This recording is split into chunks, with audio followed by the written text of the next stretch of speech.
call the meeting to order at 7:05. Can we have a roll call, please?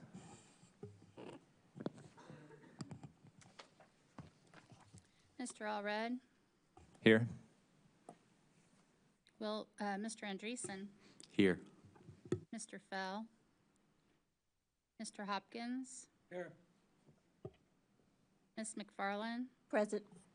Mr. Rose? Here. Ms. Sims? And Ms. Hugh? Here. Okay, it looks like we have a quorum. Are there any changes to the agenda? There are none. Actually, I think there might be some changes, and maybe you didn't get this information, but I'm told that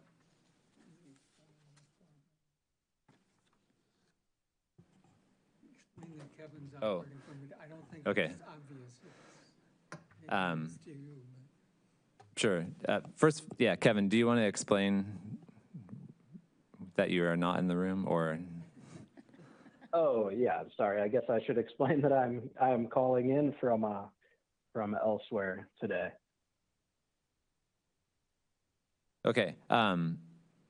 So I think there's been information that has come in where we need to pull the new public hearing, plan case number 2501 SU 2025 because of an issue that it was not published in the News Gazette correctly or at all. And so it should not be on the agenda tonight. And I think the intention is to put it back on the agenda for that April 17th meeting. Okay. Yeah, that's fine. Then we can strike it from this agenda, and we'll make sure it gets properly noticed. Okay, so just to be clear, plan case number 2501 SU 2025 will be pulled from the agenda this evening and placed on an agenda at a future meeting, most likely the April 17th, 2025 meeting. Okay, approval of the minutes. We don't have any meeting minutes to approve.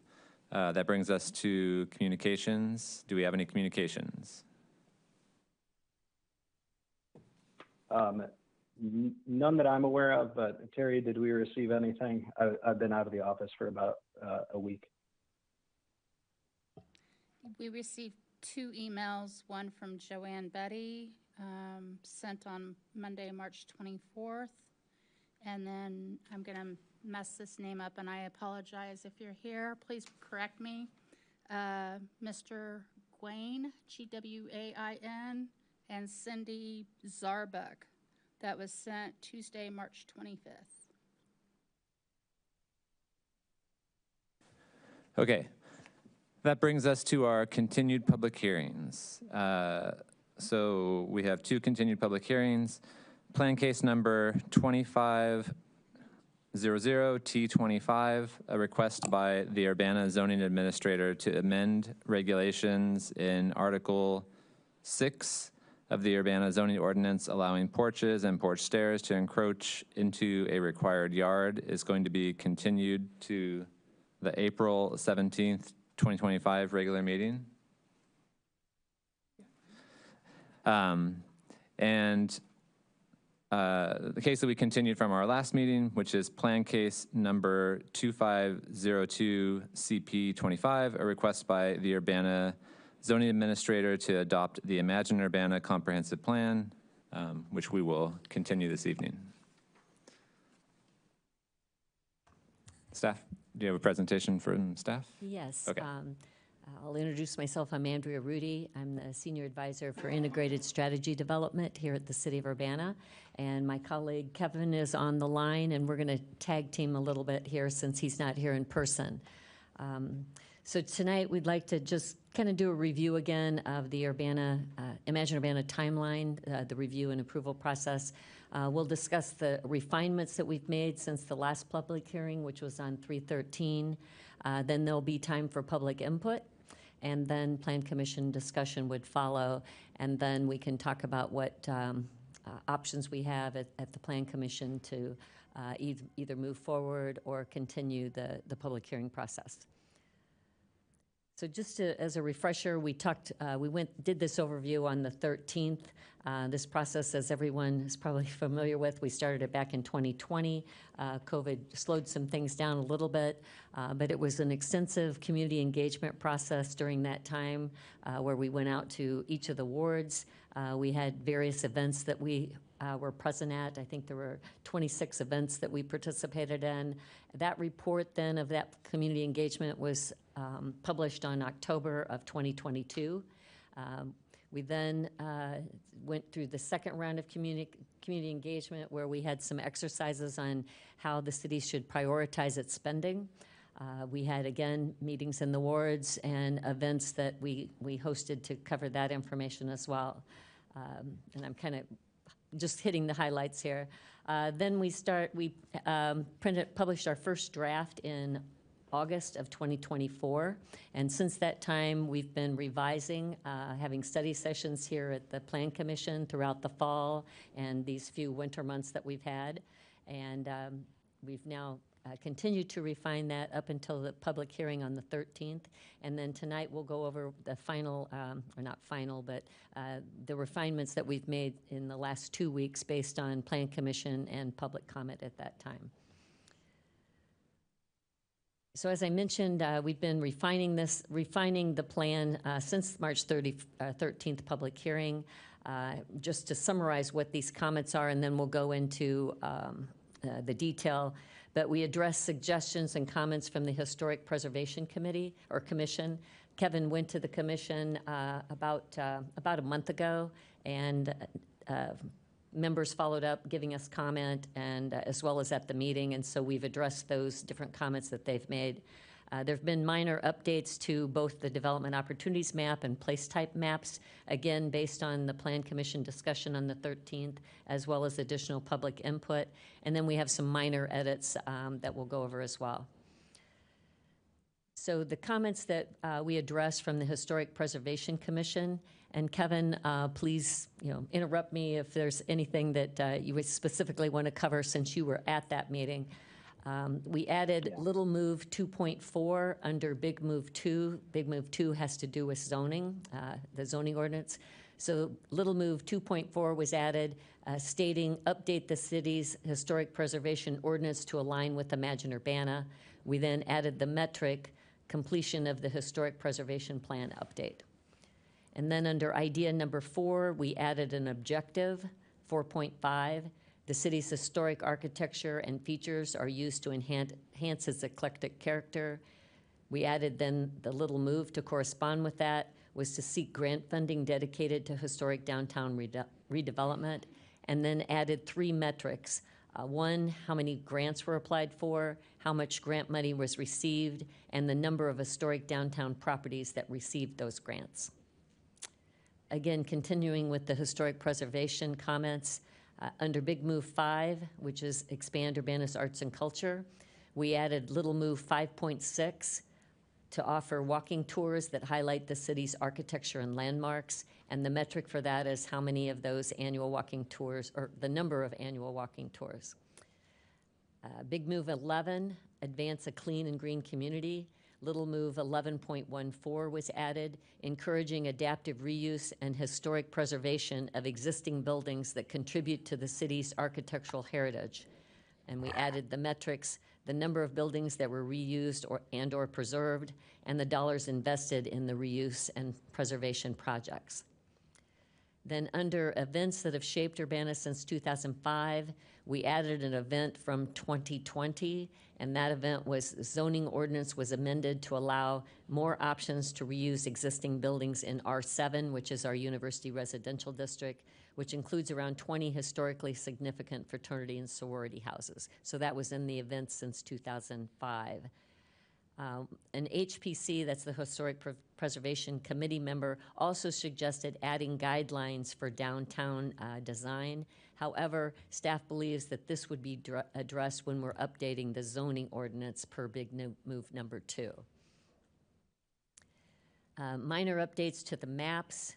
Under the place type maps, City Center was split into 3 categories: downtown, corridor neighborhood, and university neighborhood, and descriptions were added for each of those. The updated map, the map was then updated with those place types, and a notation on Gregory Place indicating 5-story was also added.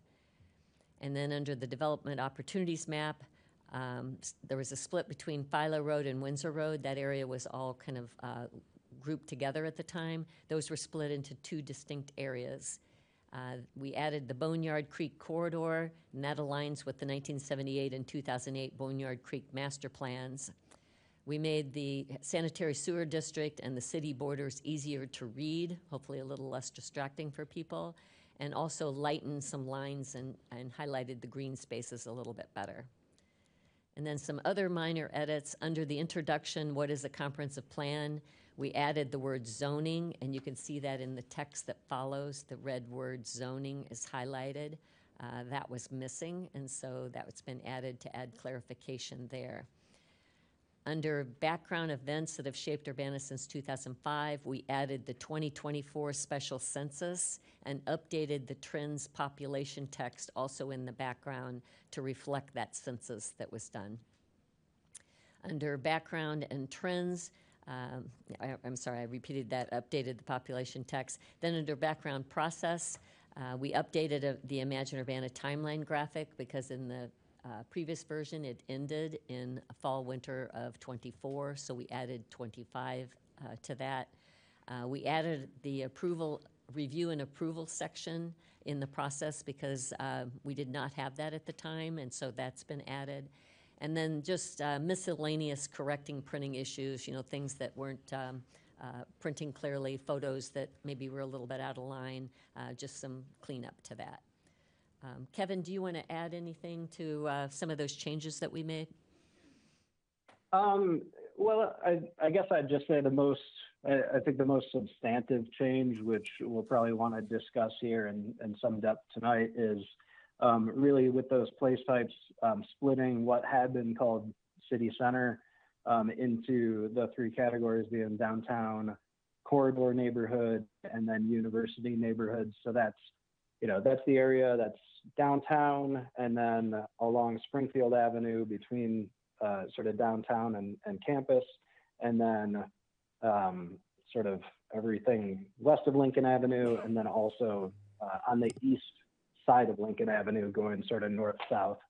All of that area had been city center, and we had discussed that in pretty good detail and decided that we should split it into 3 categories. So I did that, and I'm looking for feedback on that.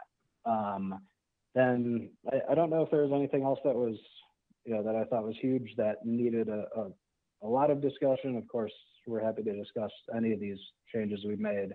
Other than we did, I know Andrea, you mentioned it, we added to the development opportunities map, we added a corridor for the Boneyard Creek, sort of that kind of follows the 2008 and also the 1978 plan.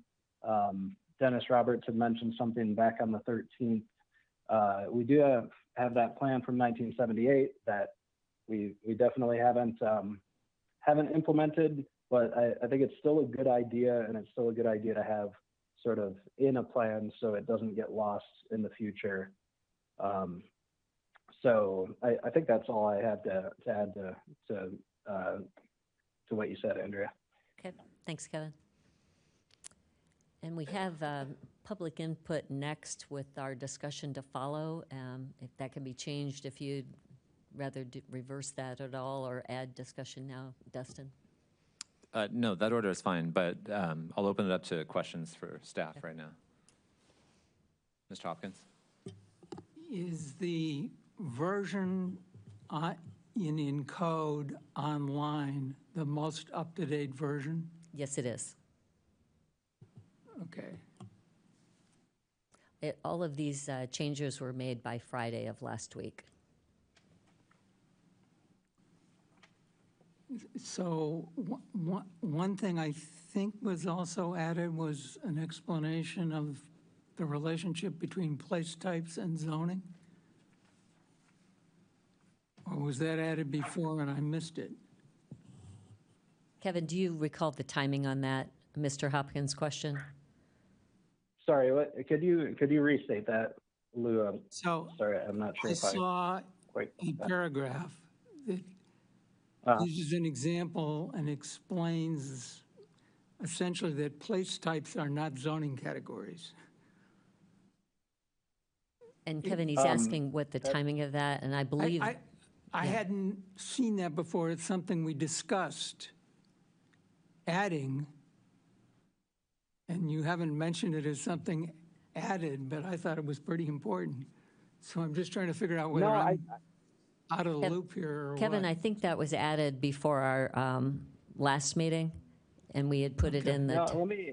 text. Go ahead. Yeah, I'm sorry. I'm looking at the plan online, but I think we had discussed that last time, and I think we determined that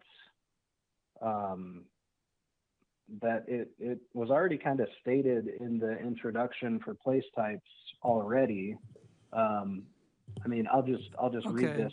I'll look for what I saw directly- before.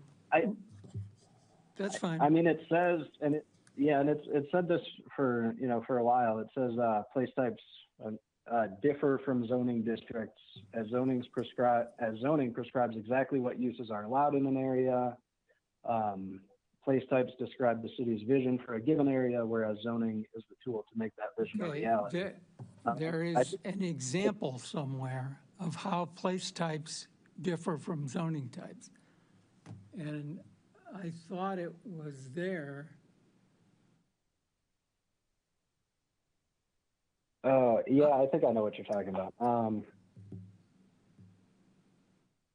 Kevin, I have the place And, types description up there. Is it on that page, or is it somewhere else that you're referring to?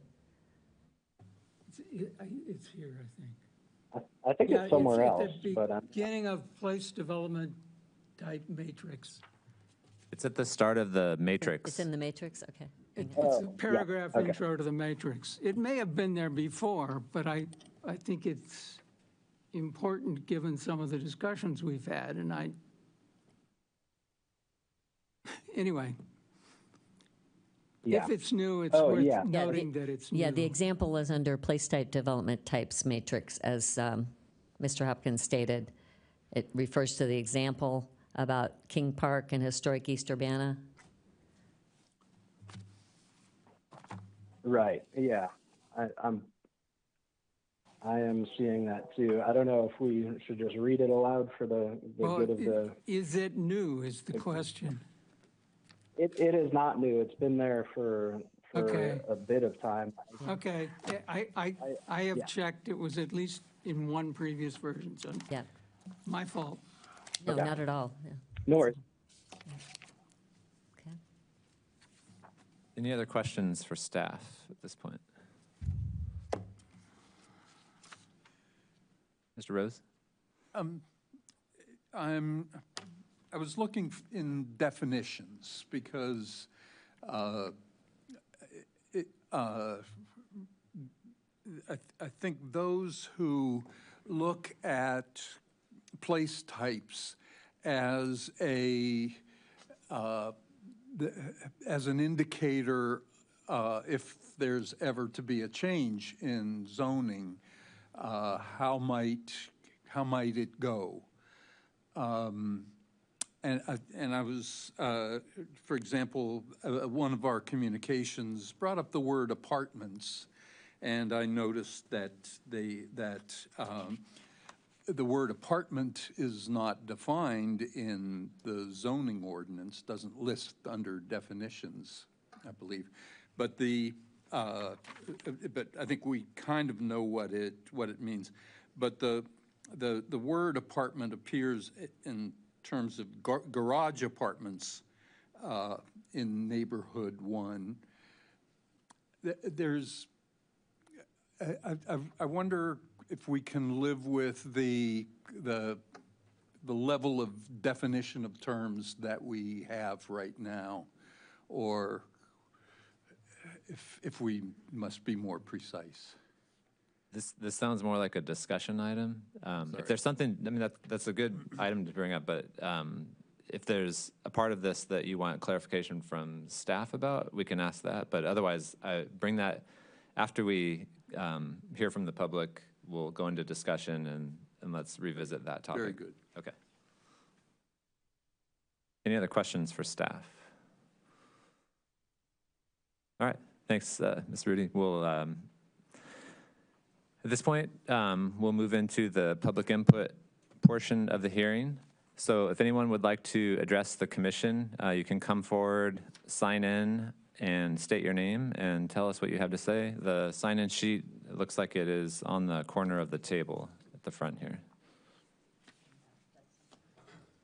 Yeah, and we'll be limiting to the input to 5 minutes. That will be shown on the timer to the right there. Yeah.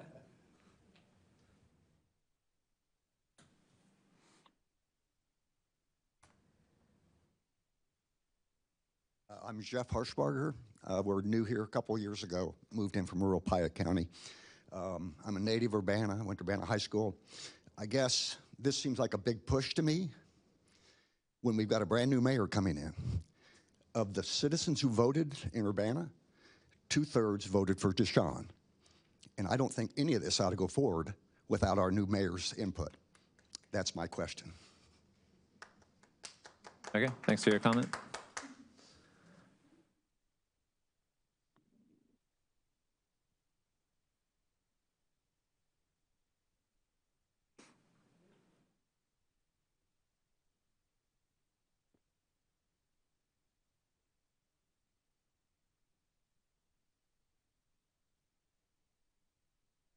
Hi, can you hear me? Okay. I'm Joanne Buddy. I just want to reiterate a few things that I said in my public input that I sent earlier. But a lot of my neighbors have said that they've submitted public input and that they're not listed here. So can I assume that they were sent to you, provided to you before the March 13th meeting?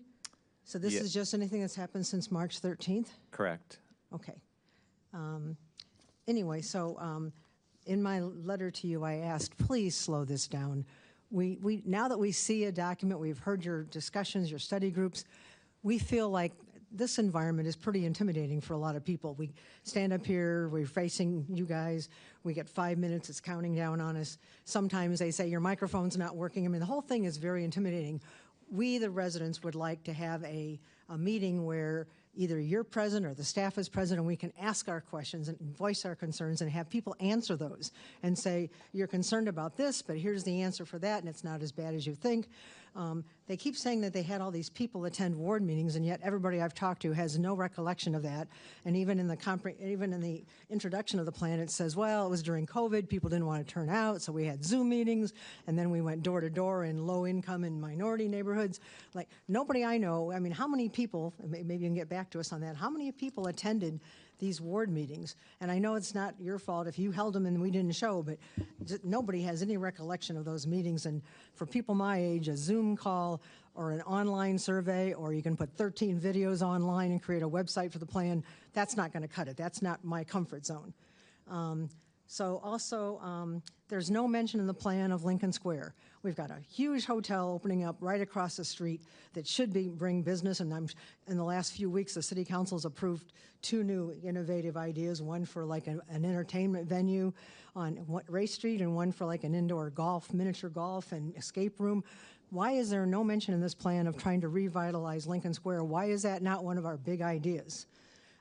Also in the research where it says we got data, we did this, we did that, unless I missed it, there's no mention of we met with 20 local developers and asked them what their issues were with the Urbana zoning ordinance. And they said if we change this, or they've had this experience, that's why they didn't build here.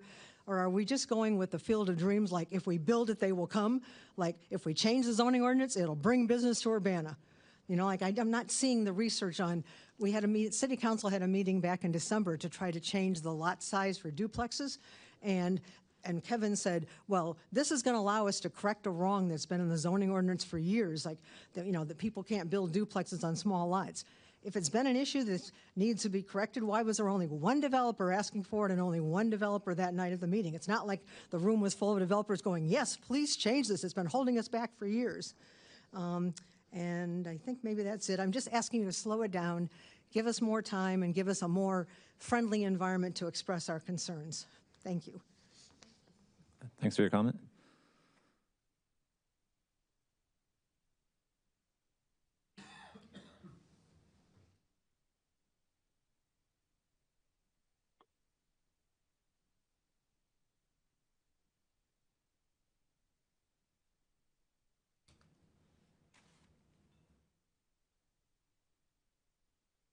She's right, this is intimidating.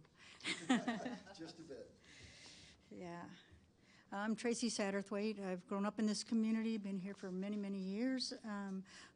My career was being a teacher in the Urbana High School, and I also have been a business owner here in the city of Urbana. I have a few things I want to talk about. First of all, the housing thing. I really want to commend you guys for thinking about having greater density and allowing things like these, I can't remember what they called it, accessory housing or duplexes on properties, and allowing a little bit more concentration close to town, but also this is allowing for affordable housing to be mixed in with some of the other housing, and hopefully we can get some more affordable housing in near the downtown area. I've been concerned about having concentrated affordable housing on the edges of town. A couple of different projects that without good transportation and access to goods and services, this is a concern for me. Having them more interspersed is much more acceptable to me. One suggestion that I heard is to have an ordinance saying that when new buildings with 10 or more units are built, that at least 10% of those units should be made affordable. This has been tried in many communities throughout the United States, and including this has taken a foothold in Chicago in some areas, and somewhere I read that, and I'm not absolutely certain on this, but in the year 2026 that the state of Illinois is going to require that communities have 10% affordable housing. Something that Pritzker came out with fairly recently, I understand. As far as transportation is concerned, this has been a big subject with the mayoral race about sidewalks and so on, and I know that sidewalks in town really do need some attention. There's lots of really bad ones, but they are both brick and concrete, and I don't want to say that replacing brick sidewalks with concrete is really not a good idea. Concrete is an environmental disaster. We should not be thinking of that. We should be thinking about what other kinds of materials can be used and that will be sustainable and last a long time. Just aside, my house has brick sidewalks. They've been there for 100 years or more. There's been absolutely no maintenance from the city that I have known of since I've lived there, and it's been 35 years that I've lived there. And other than coming for 3 years in a row, they came and sprayed poisons on there to kill the grass off. So very little maintenance on those, and they can be taken up and put back down and using the same material, so it's economical material-wise and so on that way. I was talking with some other people about the walkability of this community, and one of the things that kept coming up was it's not the sidewalks that keep people from being able to walk around here, it's the traffic, the flow of traffic and the way people can get across the streets. Two different examples that were given to me as real concerns was, one of them was the grade schools, the traffic around them at drop off and pick up seems extremely dangerous to people, and I guess we've had a young lady got hit in front of the middle school just recently, and so this is bringing it back to being a great concern. Another place is University Avenue. With all the apartment buildings on the north side of University Avenue, there's a lot of students trying to cross University Avenue, many of them crossing in the middle of blocks. I find it very nerve-wracking to drive down University Avenue with all the students trying to cross. Is there some way that we can help them have a pathway to get across there in a little safer way? And the last thing that I just want to say is, as an educator, education is really near and dear to me, and I see no reference to education at all in this plan. I'm told that that is the responsibility of the school districts, but I think that when we have the schools being such a problem, and this is affecting whether people want to live in our town or not, I think that becomes a problem of the city. And so if we need to start thinking outside the box of ways that we can help the school districts, whether it be something like, it could be something like helping with vocational education, maybe. I know there was a shed removal project. Maybe we can get high school kids to do some of this and have some vocational ed kind of things that the city could combine efforts with. Anyway, the last thing that I'm going to say is that there's a lot of time and energy going into plans and studies, and I would like to see, instead of having a lot of money going into plans and studies, to please make sure that there is going to be some action that is taken. Too many of them have been done without action following. Thank you so much. Okay, thanks for your comment.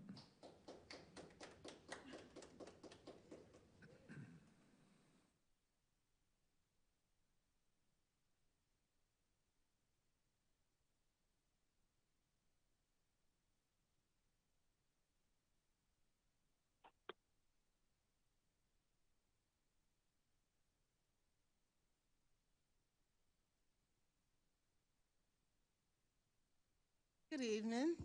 My name is Darlene Bailey, and I'd like to reiterate some of the things that this lady said. Okay, jobs.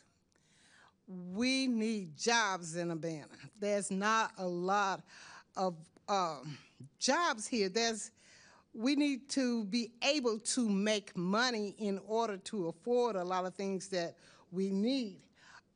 Most of our money goes to Champaign, and we'd like to bring it to Urbana so that we can be able to do more. But I hear a lot about doing things here, and I don't see much about jobs. We're going to need jobs. There's a lot going on in this country right now. I'm pretty sure everyone has noticed, but we are going to have to be able to take care of ourselves. It's a lot in this plan. And I want to ask Andrea, did you get the page 14 on the public safety? Read it. What is the question about? Page 14 on the public safety. I can't read it because of the pictures that's covering the words. Yeah, the picture, that has been changed for the last edition, and I apologize for that. Yeah, that was one of the printing errors that we corrected. And I can get you a clean page of that. okay. For the average person, this is a pretty hard read, okay? You got to be really dedicated to this to get into it and search it out. And I'm just about finished with it. And what really comes to mind with me at this moment, things a study coming to me, and that is the walkability. You're being very strong on making walkability a priority. And I'd like to know, do you foresee Urbana with less cars on the road under this plan?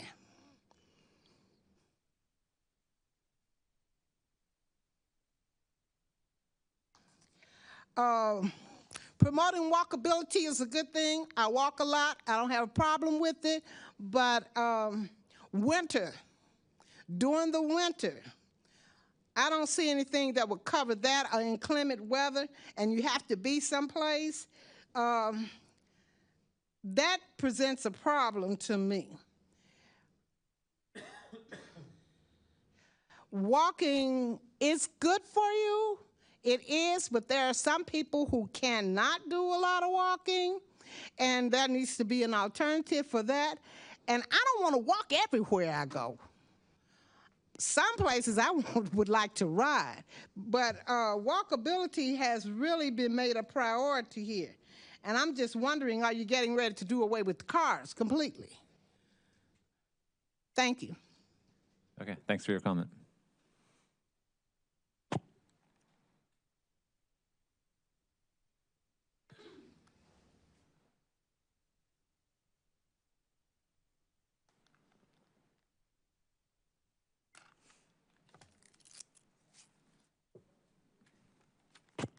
Is there anyone else that would like to address the commission?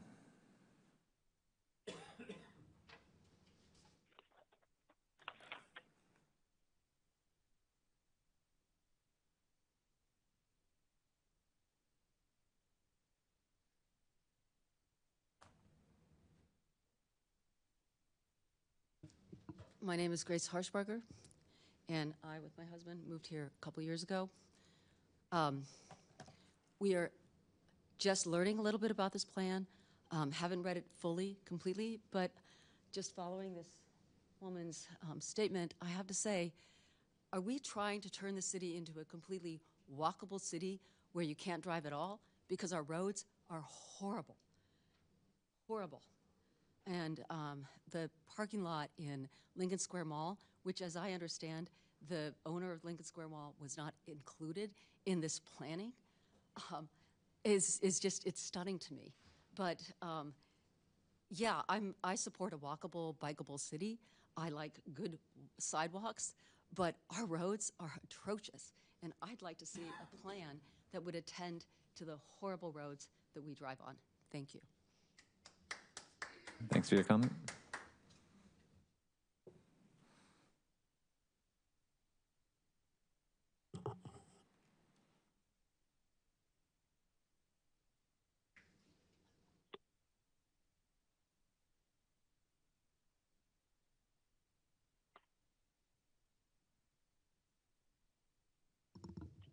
Okay, my name is Dennis Roberts. I did come in and offer you some ideas at your previous community meeting here in the council chambers. I didn't really come to say too much, but it was occurring to me that just as the individual was talking about the need for jobs in this community, and of course we would like to have training for the various kinds of trades being emphasized and possibly back in the schools again. But you know, engaging the youth in viable job training experiences so that they can move into the society and make a living for themselves and their families in the future is going to be really important, and I think that needs to be really emphasized. And the other thing about economic growth in the community, there are opportunities to do infill housing, maybe converting garages and secondary buildings into apartments that are small and affordable housing for the individuals would be a useful thing. So many people do have garages that are either not really used, but maybe used for storage. It could be converted into a house under the proper coding and conditions to make that a viable option to increase density in the community without changing the structural look of the neighborhoods. And I'm thinking about development along North Cunningham and especially along High Cross Road. The city once was expecting a Menards to be developed and to have development across the street from that to the east, or to the west rather, for a new housing development. So we have an entire section of High Cross Road that has been already enhanced with new street amenity and enlargement about 10 years ago or 12 years ago already. And we don't see any new activity really along High Cross Road, and that would be the most useful place to try to develop larger opportunities for merchandise stores and services in the community at large and regionally along that highway. So I think that anybody who's coming into the office of the mayor would want to really look at where the opportunities are to increase construction and bringing new businesses into the community. I do think that the mayor is going to have an opportunity to take this plan, which has been developed by community input, but the wording of the plan is very kind of pablum. It's sort of like very monotone. It's very typical of any planning document that you might find in any community across the United States. yes, it focuses a little bit on Urbanus very specifically, but it's not empowered with action items. It's more like philosophical, but I just really find that there's just not enough true action items to achieve. But I guess it's going to be under the directorship of the newly elected mayor to bring forth a vision which I think has been really missing in the last couple of years here in this town. We haven't had an administration that had a vision beyond establishing what we already have and just maintaining. And I think that what we need is a person with a vision that will bring a change and unique and to accent the unique qualities of our community. But that's not the purview necessarily of the Plan Commission. So I just challenge the incoming administration to be creative, think out of the box, bring action points forward, and do so many plans we have on the shelf, but so little has been actually accomplished. And so I'm hoping that will change in the future, and we'll see, instead of spending more money now on planning, we should actually be spending the money on production and realization. So thanks very much. Thanks.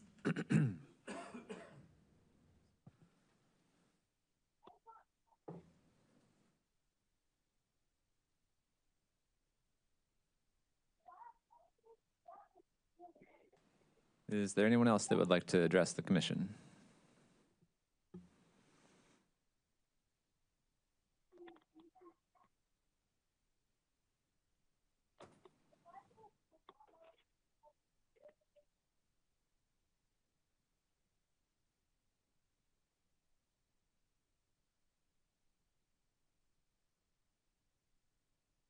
Okay, before we move into discussion, I think I want to give an opportunity to staff to respond to any of the comments or provide any clarification on anything that was said.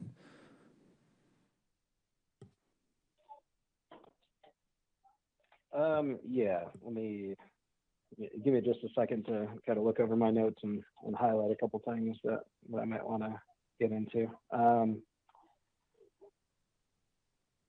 I guess, yeah, so the idea of promoting sort of walkability is not one that's anti-car. We're not proposing anything where we're gonna, not let people drive anywhere or otherwise, get rid of cars. But yes, as one of the speakers said, some of our roads are not in great condition. I think she said it in other terms, but I'll just say some of our roads are not in great condition. We do not have funding to even really maintain the streets that we have at the level, at a really high level. So one of the things that's baked into this plan is really trying to build up the tax base of the community so we can actually afford to maintain the things that we have. So that includes streets, but it includes sidewalks and other infrastructure. And, if we are promoting walkability, if we're making it easier for people to walk places, that, necessarily I think would be fewer people driving places, which isn't a bad thing. If we're giving people a good option to walk or ride their bike somewhere, that's not a bad thing, and that's kind of what we're going for with that idea in the plan. Also, folks walking on a street put exponentially less wear and tear on our streets than cars do. So the more people we have walking, the less bad our streets are getting. So I think that's a good thing. But I think for just a long time, it's been, the focus has really been on people driving everywhere and making sure that there's, big parking lots and things like that. And we're not trying to say people can't drive places. We're just trying to kind of shift the focus to, let's think about how people are going to walk places. Let's make sure that people can walk places. And that's really what that part is all about. so that's my piece on walkability there. I know Ms. Satterthwaite mentioned University Avenue. I know we've talked about that before. We know that's one of our most problematic roads for people to cross. That's controlled by the state, so it's controlled by the Illinois Department of Transportation. They have purview there. But I know in a previous study session, we did say, even though it's not under our control, we can still, we can still signal that we want things to be better along even state-controlled roads. So that one's, University Avenue is hard to deal with. We don't have direct control over it, but we can indicate that we want, roads like University Avenue to be better for people to be able to cross it safely. Kevin, didn't we add something to the connectivity map about that as well, to keep that on the radar, or am I? I can't recall. We may have. If we did, it was probably a couple months ago, and I can't recall off the top of my head what that might be, but I know we discussed it probably 2 or 3 months ago. And I think the intent was to add something. I can't remember if or what we did off the top of my head.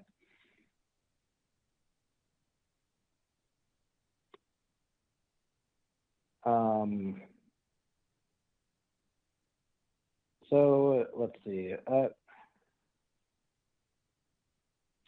Not sure if there's too much more I want to get into. I think a couple people were kind of in favor of the idea of sort of, allowing people to do things like turning garages, putting an apartment in a garage, or, adding a second dwelling to, to lots in existing neighborhoods. And that's, and I'm glad to hear that some folks are in favor of that. I think that's a good way to add more housing, but without really, changing the feel of the neighborhood or changing too much what sort of the, existing neighborhoods are like. So I guess I don't really have anything more to say than that. But I think a couple of folks mentioned Lincoln Square, and I think we had talked about that maybe at the last Plan Commission, maybe at the public hearing when we opened it up. But I mean, there are a lot of sort of individual, individual businesses that we don't call out in the plan. We're cognizant not to call out individual sort of privately owned areas, but we do. Under one of our big moves, I believe, we do say that we should continue to implement the recommendations of the Public Realm study from 2023, and that focused a lot on the Lincoln Square area. So we're not just being silent on sort of Lincoln Square in that area. We do have that study that that we're going to be continuing to implement. So I just wanted to point that out too. And I think that's all I got. Okay. Did either you or Andrea want to address the comments around public input and public engagement and the extent of public engagement, particularly since the draft came out? Yes, I'd like to do that. So since the draft, I think the process that we went through, everybody saw that in the reports that we'd done prior to the draft being issued. Since the first draft was released, and that was on August 14th of 2024, we had meetings in each ward. We had maps for people to come up and look at. Some of the people in this audience I recognize from being at those meetings. So we were getting input there. The maps have then been refined quite a bit since then. The maps are in the room now and available for anybody that wants to view them in council chambers, as well as Kevin and I. If anybody has any questions, we'd be glad to do that. So based on the input that we got from those ward meetings and the comments we had there, really did a lot of revisions since then, and we've been discussing those at the Plan Commission. We've also had the study sessions, throughout the fall, where people could make public comment as well, and then it's culminated in the public hearing. I think we had 6 study sessions prior to the public hearing. There might have been one more, but at least 6 study sessions leading up to the public hearing. And I also wanted to address another comment about the future mayor's involvement in the plan. Kevin and I met with Mayor-elect Williams about probably a week ago, maybe 10 days ago, where we covered the plan in depth with him, and knowing that he's going to have some say in it as well. And as well as incorporating him into the plan. There's a message from the mayor. I'll be working with him on getting a message from him as well on what his vision is for the plan as well. So he's involved. He's got a lot on his plate, but he considered that a priority for us to be able to meet with him and go over the comprehensive plan. We also have an upcoming meeting with him on economic development. To go through some of the initiatives that are underway, and then what he would like to see happen as well. So he's going to be an integral part, of course, in implementing the plan and still giving input on the plan. All right, thank you. Okay, before we declare the public input portion closed, I think we need to clarify something procedurally, because in our last public hearing, we didn't close the public input portion so that we could continue to take public input in our next meeting, which ended up being today. But also thinking that we may or may not want to allow for another meeting where public input would occur. How should we move forward procedurally? And I guess this is more of a question for Kevin.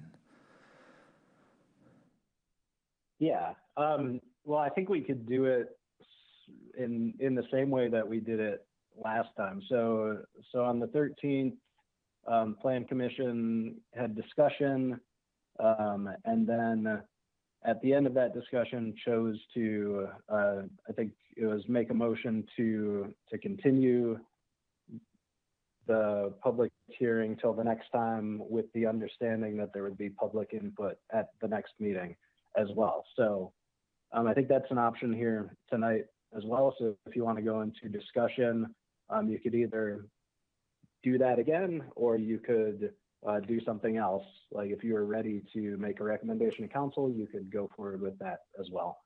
Okay, I guess I was just trying to understand, like, if we were to come to the point where we're ready to make a motion to make a recommendation, would we then need to officially close the public input portion before we do that? Yes. Okay. Yeah, I think that's a good way to do it. Okay, so remind me if I don't do that. But at this point, we'll move on to discussion. We'll leave the public input portion open in case we do continue this to our next meeting. Is there anyone that would like to lead off with any comments for discussion? Mr. Rose. Regarding the introduction on page 5, what is a comprehensive plan? Although I'm new to the planning process and the legal standing of a plan commission within a municipality in Illinois, I do have the impression that for a city that adopts a formal planning process, as Urbana has, the adoption of a comprehensive plan is an expected or required part of that. I wonder if someone more familiar with this process could help me here. And if it is part of a formal process, perhaps it deserves description within the introduction to the comprehensive plan. Sure. I can answer part of this, and maybe Kevin can jump in as well. But there is not a state requirement for cities to do comprehensive planning in the state of Illinois. So that's not something that we would need to include. The state does enable cities to do planning and adopt comprehensive plans. It's in terms of maybe a better description of the sort of legal power or how the plan works. I haven't read the introduction today, so I can't tell you exactly what's there, but I think, I mean, the plan carries the force of law in the sense that it is meant to be the legal basis, the findings of fact for the decisions that Plan Commission and other boards, Zoning Board of Appeals, for example, as well as the actions that council take in regard to development decisions. So there is a legal aspect to it, and I don't know that that's explained, and maybe it's appropriate. I don't know. Kevin, did you want to weigh in on that?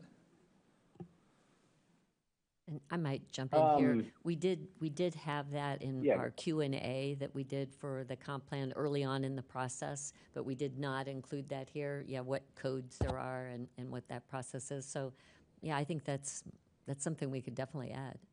We do have the language in a different document that we had earlier in the process. Mr. Hopkins. I think that's a good idea, and there's two parts to it. One is that although it's not required in the state of Illinois, there is state legislation that says if you have one, you have to do these things.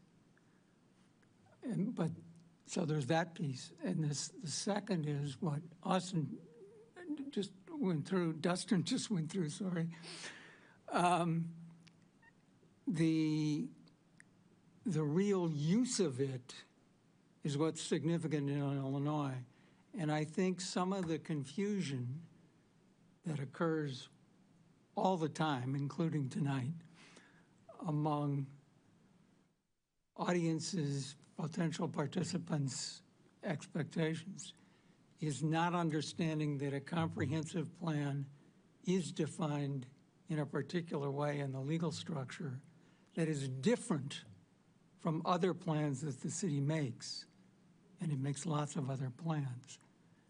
And so what gets included in the comprehensive plan is not the comprehensive planning of the city. It is the things that are useful for the legal support function of the comprehensive plan.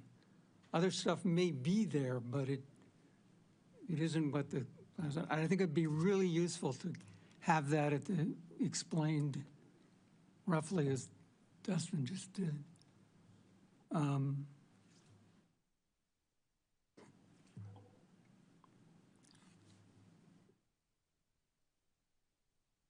Other comments or discussion? Just a little follow-up. One of the speakers mentioned education. Education is not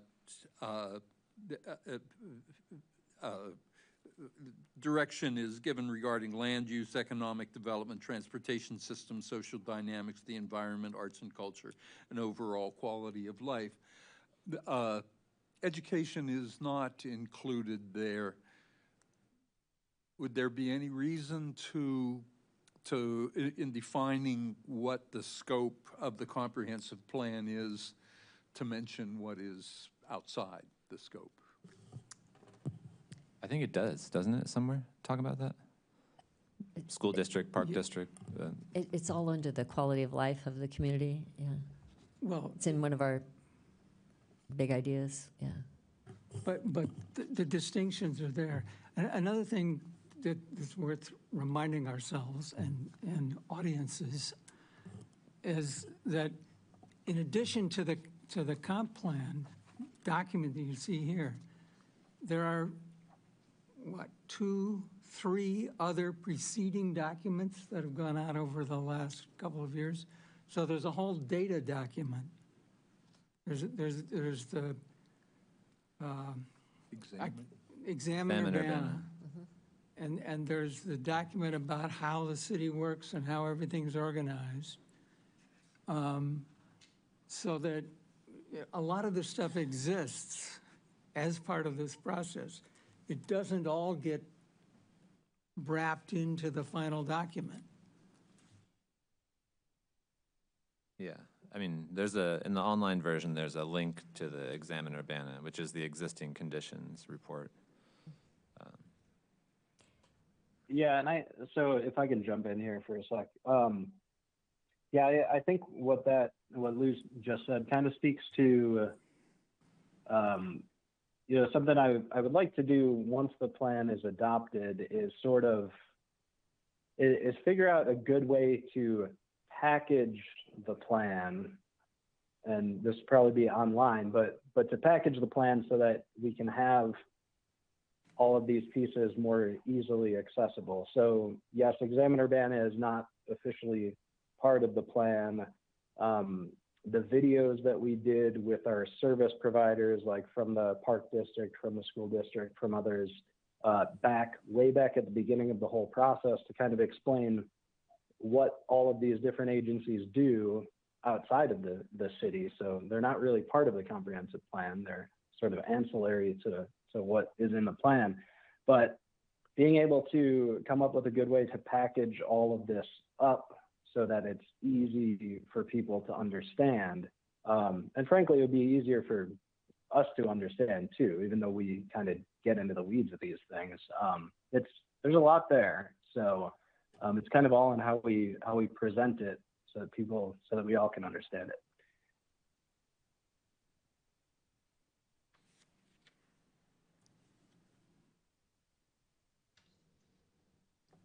So, Mr. Rose, were you suggesting that something be added to explain more about what the plan doesn't do, or just the limits of what the plan is trying to accomplish, I guess? In retrospect, stating what the scope is, it should be sufficient. Okay. And I think that is covered here.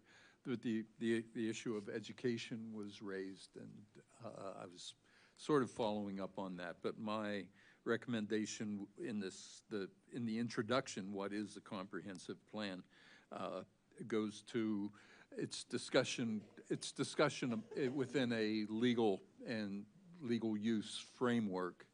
But I don't see a reason to talk about items outside the scope. Well, I think it's a common question that people will want to know, well, why doesn't this deal with schools, or why doesn't this deal with parks? So maybe just mention some of the special purpose governments that we have, that we partner with and that we work with, but that they are ultimately responsible for these particular issues. Yeah, we had the one graphic, let me just go back to that. This one. I was trying to remember. I thought I saw something. Yeah. So that's under the section, what is a comprehensive plan?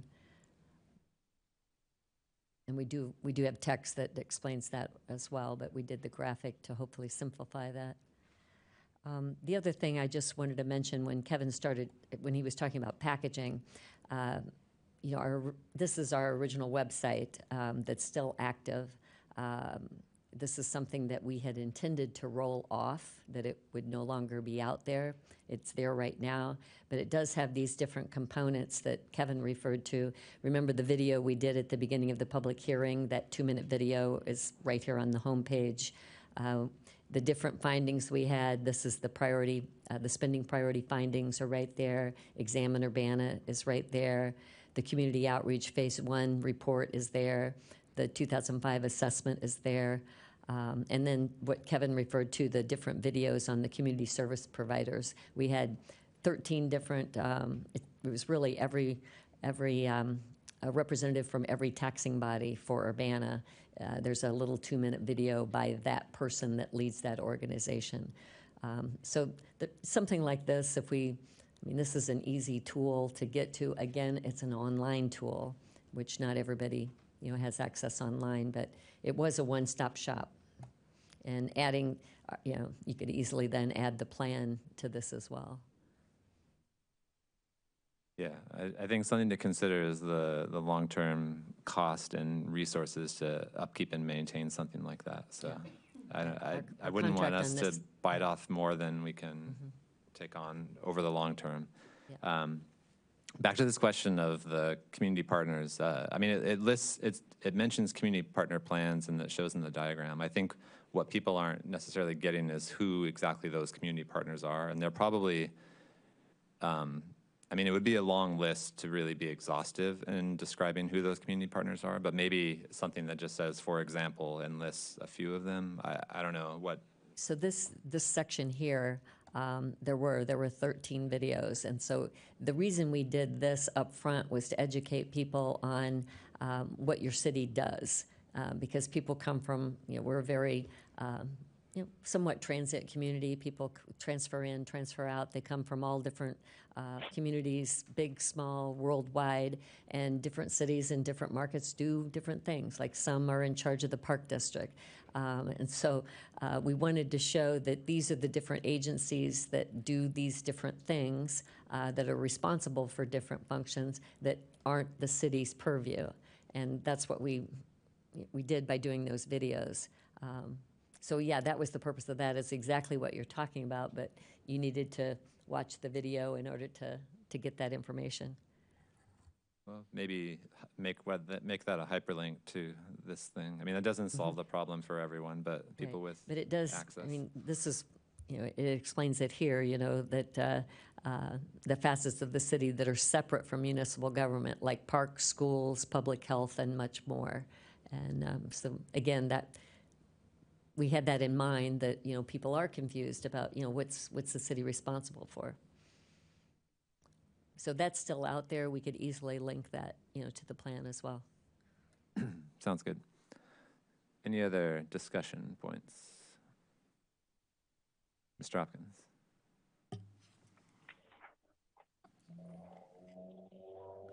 I'm trying to figure the order I want to do this in. So let's start with the text about other plans, which is sort of what we're talking about now anyway. We talked last time about how other plans were being incorporated in this plan. Yes. And I don't see the changes in the latest text, at least I looked on online today, in that. That was actually changed in the last version.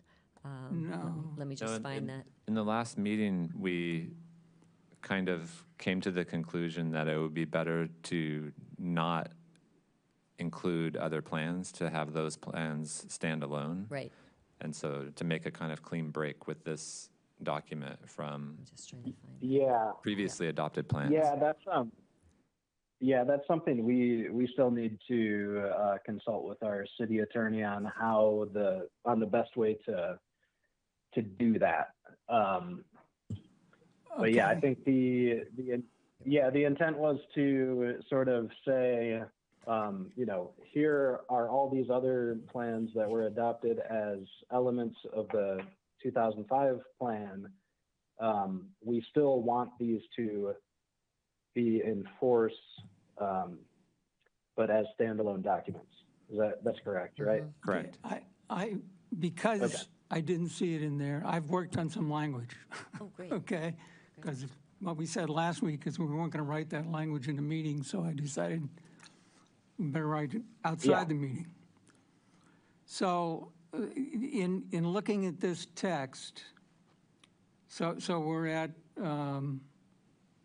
let's see. Can we get it up on, Yeah, I'm trying to. yeah. I This think I should want to be go right- below this. Yeah, it's right below here. Right here, no, Yep, I'm just going too fast. okay, so in this paragraph, so in this, I'm editing you know, I realize we don't usually do this, but somebody's got to do it sometime. I would delete in the second line, several amendments to the 2005 plan, period, because they are not the result of the recommendations in that plan. Okay, that is not what they are. And then, let's see, I've got to figure out my own text here. Well, in the rest of that paragraph, we have to be clear, these are not elements. They were never included as elements, and they shouldn't be included as elements. They were amendments. That is, these plans were formally adopted by recommendation by the state legislation required process. They came as public hearings before the Planning Commission. They were recommended to the City Council. They were adopted by the City Council by ordinance as amendments to the 2005 plan. Okay, that's formally what they are. Now, similarly, the Retreat at Urbana Future Land Use Map Amendment, I think we have to be careful, and I have not gone back and looked at this one, but we have to be careful whether we're talking about a zoning map amendment or a land use amendment. And some city attorney, I don't know whether the previous or current, when a zoning change was made, even though not discussed this way in the Plan Commission, was adding to the City Council's ordinance, not only amending the zoning ordinance, but amending the plan map of the 2005. In my view, that should not have been happening. But in any case, I would take out the similar Retreat to Urbana Future Land Use Amendment example because it's completely different from the other things we're talking about. Mm-hmm. And it's not listed in Appendix C1, neither are any of the similar amendments. So as far as I'm concerned, that should be deleted. I'm talking text here now, not in any other sense. Absolutely. Now, imagine next paragraph. Imagine Urbana cannot adopt anything in the legal sense. It can include something, but adoption is an act by the City Council, not the plan. And I would argue that it should not include, as Dustin was just mentioning, any of these things. Okay? And clearly, none of these subsequent versions could be automatically adopted with Imagine Urbana because they would have to go through the legal process of hearings, recommendations, and adoption if they're going to be amendments to the plan, if they're actually going to become part of the plan. So that sentence needs to go away. Now, that leaves us with the question of what are we going to say instead? And I've got two options. Option one would say, future revisions of these plans or similar plans, and that list still has to occur, may be adopted as individual plans or as amendments to the Imagine Urbana comprehensive plan.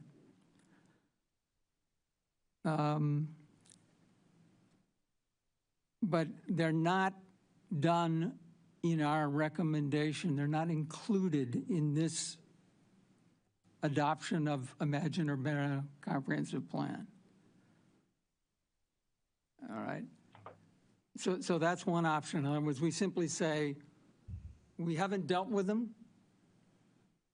If the city wants to adopt them, the City Council wants to adopt them, we could do that.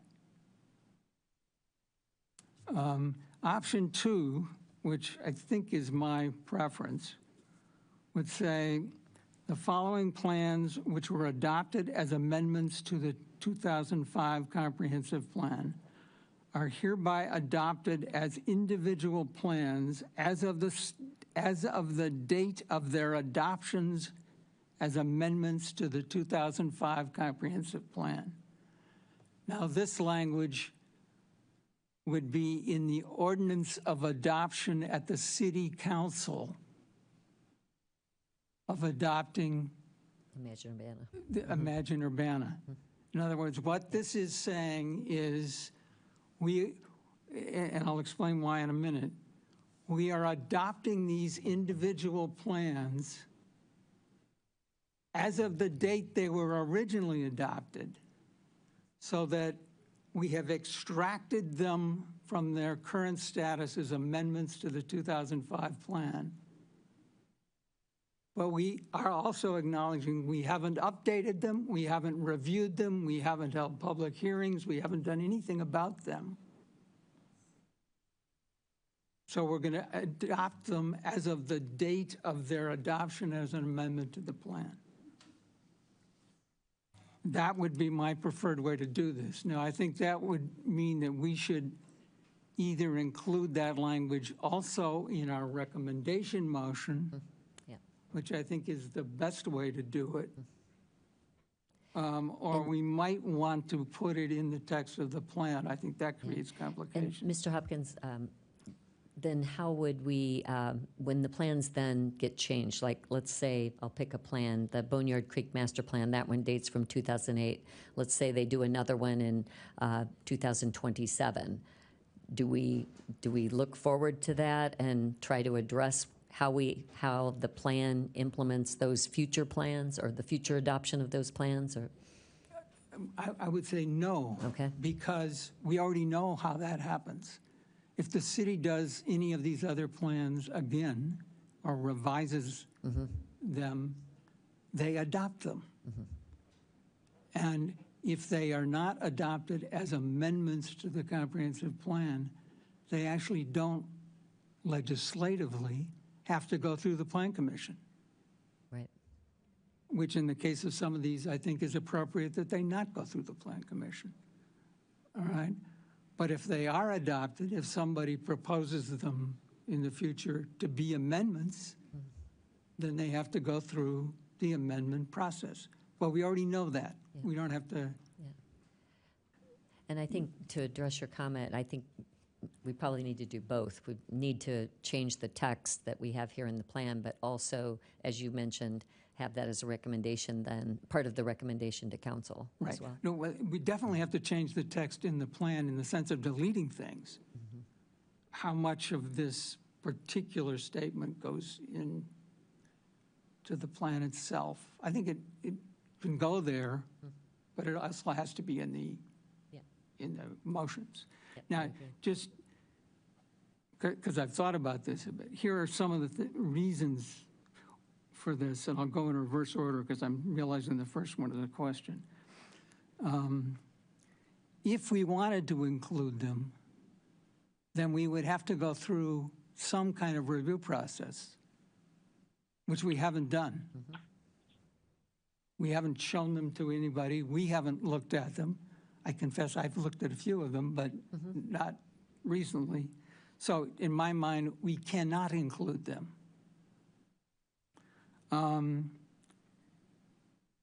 And as far as I know, they were never shared as documents throughout any part of the Imagine Urbana process. We are not going to review them at this point. And we do not generally include them in any of the staff reports. So not having them be adopted as amendments, to my view, is an advantage, because if they were amendments, then we should be checking all of them every time we go through to do a staff report. And we are not checking for any contradictions or anything now, so that makes no sense. Now, and then a third a last thing, which opens up another set of questions here, is the Encode Plus platform, which now is the mechanism of storing the actual plan document. Is it possible in that platform to include reference or hyperlink to other plans? That's a question. And if somebody decides that any one of these plans at any time should become an amendment, then there has to be a way in the platform to actually include that. We can definitely do hyperlinks, and, you know, like these different plans here, there's a hyperlink when you hit on them to go to that plan, but maybe we need to, Well, yeah, but is say that that plan differently. actually on the platform? In any case, that's a technical issue, which you already have begun to think yeah, through what it's it a means. hyperlink. It's probably not specifically on the platform itself. We're linking to the city's website for that. Right. So anyway, that's just another, that's the level of technical detail we don't have to go into. So in any case, some people might want to have reactions to this, because I've got other things to do. But that's the most substantive thing that I didn't see worked on since the last revision. Yeah. Well, I think if we could take advantage of your wordsmanship and then run that by our attorney just to make sure we say it legally or how it needs Yeah, to be right. stated. But I think using the basis of what you have would be, you know, a great place to start for sure. I mean, I think you've stated it very well. We just need to run it by our attorney. Yeah, I like option 2 myself. Yeah. I do too. Yeah, I agree.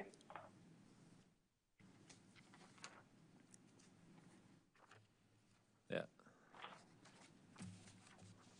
Any other thoughts on Mr. Hopkins' revisions? The Venn diagram, would that, could the Venn diagram, if it's to be included, should represent the relationship of this comprehensive plan to other plans? You mean in more Right. detail than it does? Yes.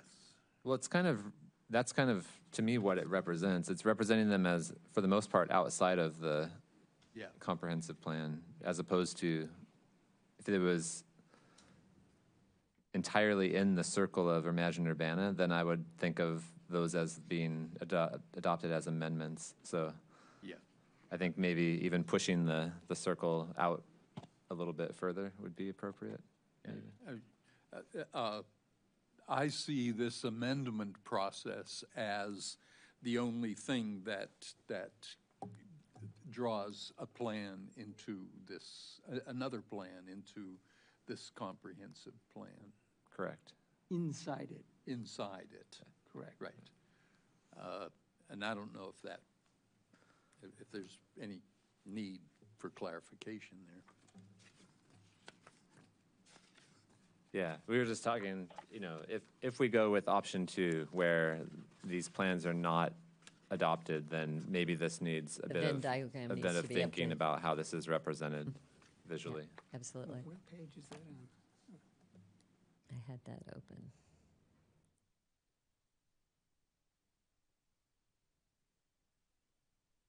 Yeah, I think it should be completely outside. Yeah. Yeah, it's gotta Outside be but out- touching- outside of the circle. Outside but touching, maybe? And another, Close. another subtlety that might help keep this distinction straight is in places like this Venn diagram, I think we should be describing Imagine Urbana as the Imagine Urbana Comprehensive Plan. Okay. Because Imagine Urbana has been used as a logo, a brand for a whole process for lots of other things. Correct. And if we simply use that without saying any more than Imagine Urbana, we're not being precise enough about what we're referencing. I agree. Since we're on the Venn diagram again, the small area plans, I'm assuming those are future small area plans, in That's which correct. case we should label that as future small area plans, because we're not including any, the only existing small area plan is the Crystal Lake neighborhood plan, maybe the downtown Right. plan, but those would not be adopted as amendments, so. Yeah, I think it's appropriate. Yeah, I like the future. Yeah. Leave it there, because it Yeah, we indicates refer that in the things plan could to be small area plans, but yeah, they're all adopted. future. Others could be too, but that's Yeah. the best example, and Okay. Should we, I mean, you mentioned kind of in jest about maybe having it touch, should we have other city plans reflect that similar to what we do with the community partner plans? I would have them touch. I think You just touch them? it's a closer relationship than the Than other community other plans, I partners. agree. you want to make a distinction, point. and that's the distinction. Good point. I will, do you want a break, or? Yeah, that I'll- sounds like a good idea. I will bring up one of my comments, or something that I want to discuss, which is related to the tracking progress section. So early on, I think I raised this question, or I raised it in one of my comments online,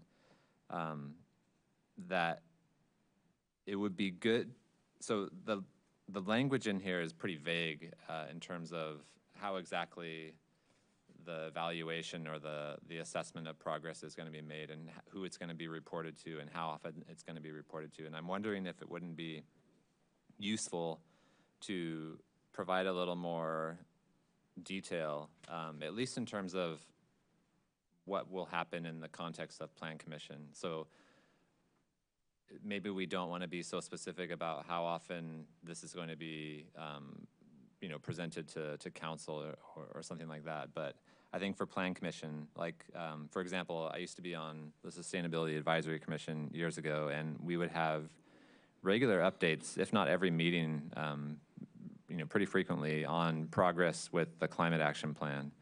And I would think that it would be appropriate to have something similar that was built into this, where we're getting, I mean, we don't need to have updates, on a bi-monthly basis, but some kind of regular reporting of some selection, some kind of like dashboard of some of the more diagnostic metrics, as well as an update on the progress of the checklist type items. So how many of the checklist type items? And I don't know, we can talk Yeah, I about. think in this section, evaluation and reporting, I know we talk up here as a full update every 5 years regarding progress, but that we would have regular updates. We mentioned that we do the metrics each quarter with Plan Commission and City Council. So we do state that we're going to have these regular reportings both to the Commission and Council. Okay. And then as far as the other goals, et cetera. So we spelled that out. I don't know if that's Okay. not as clear as you want. We also. I was looking at the Go ahead, I'm tracking sorry. progress section, the other section. So I think that's probably good. I think every quarter is probably appropriate for something like that. May I ask, following that, this comprehensive plan builds upon the Examine Urbana document, or is that the Well, word? yeah.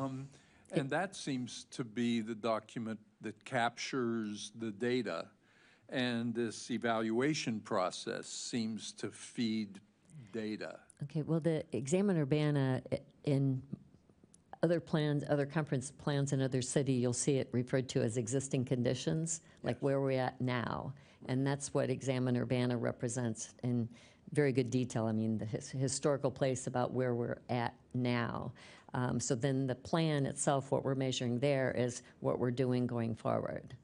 Yes, I just see an interlock between the evaluation process described here and subsequent versions of Examine Urbana, if that's Yeah, and a we do, process rather than a yeah, we do hope to one-off. be able to update Examine Urbana and keep it a useful tool. Yeah, although, I mean, the plan, we've talked about this in terms of what the plan is based on, right? So the plan is based on this combination of analyzing the existing conditions as well as the public input. So the plan as something that gets adopted is based on that snapshot of the existing conditions. So we wouldn't just want to continually update that, because then it would lose the connection or the coherence with the plan that ends up getting Well, adopted. I guess when I'm referring to that, so much of the existing conditions is based on our history. And so we'd love to be able to just continue that as far as how things evolve in the future. But that's quite a big undertaking to do. But we don't want to lose Examine Urbana. It's such a great document that we'd love to be able to have it to be relevant down the road as well. Yeah, well, I think it would make, I mean, if the plan is to update the plan every 5 years, at that 5-year point, certainly Yeah. that would be the point where I the think so. Examine Urbana gets updated as Yeah. well. Mr. Hopkins? There's a subtlety here that I'm continually worried about. Can we scroll down about 2 lines here? Okay. The last statement here says, every 5 years, staff will update Imagine Urbana. Okay, that cannot be done. That's not legal. Okay, Imagine Urbana is the comprehensive plan. If Imagine Urbana is the comprehensive plan, staff cannot update it. Changing it has to go through a process. You're correct. This is not the whole process here. Yeah, Well, I think that but needs to be made clear. Yeah, I agree. So the 2 points The here. staff We've got to never be does clear that. about what changing the plan means and what providing updates on plan metrics, on data, on accomplishments. None of those things actually change the plan. Okay? And this is another example where Imagine Urbana comprehensive plan has to be explicit. The words comprehensive plan have to be there. Yeah, if the intent is to say that we want to try and update the comprehensive plan on a 5-year basis, then maybe we say every 5 years, the city will go through the process of updating the Imagine Urbana comprehensive plan, something like that. I like that. So the city Yeah, will that go sounds through pretty the clear to- process. Yeah, which I like includes that. the whole thing. That's the quickest, that's- I agree, that's the a quick way quick to and say it simple without change, yeah. explaining all the detail. Although that could potentially mean that we're constantly updating the comprehensive plan, at least on the timeline that we've 5 years. gone through. Well, this is took from- 5 years. Yeah, well, so It was a joke. this, but okay. But hope there's it a wouldn't- serious issue here as well. We did not update the comprehensive right, plan it's a this new time. plan. And we could argue about why we didn't, which is another whole issue, but we started from scratch. Yeah. That's different. Yeah, and the hope that would be that it would not take as long than the next update. All right, other comments? So you and I got to do handouts here? Go for it. Let's see,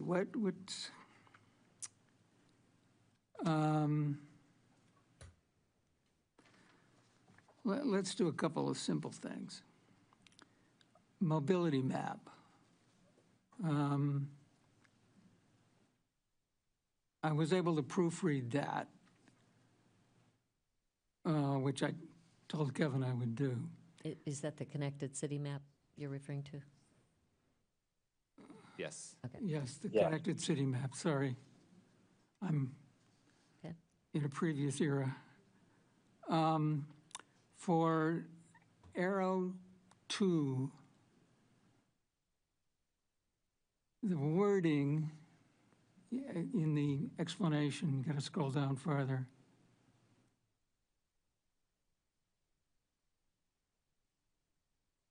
Olympian Drive termination at US 45 of continuation to High Cross Road.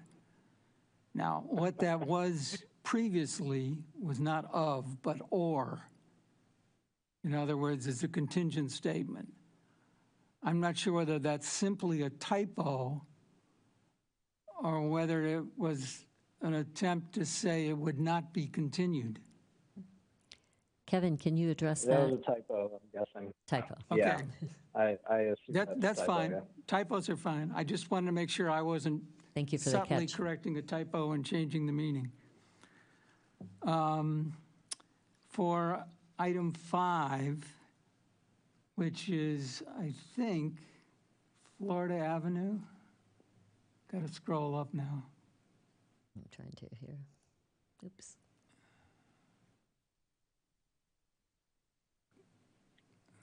Sorry. Operator error.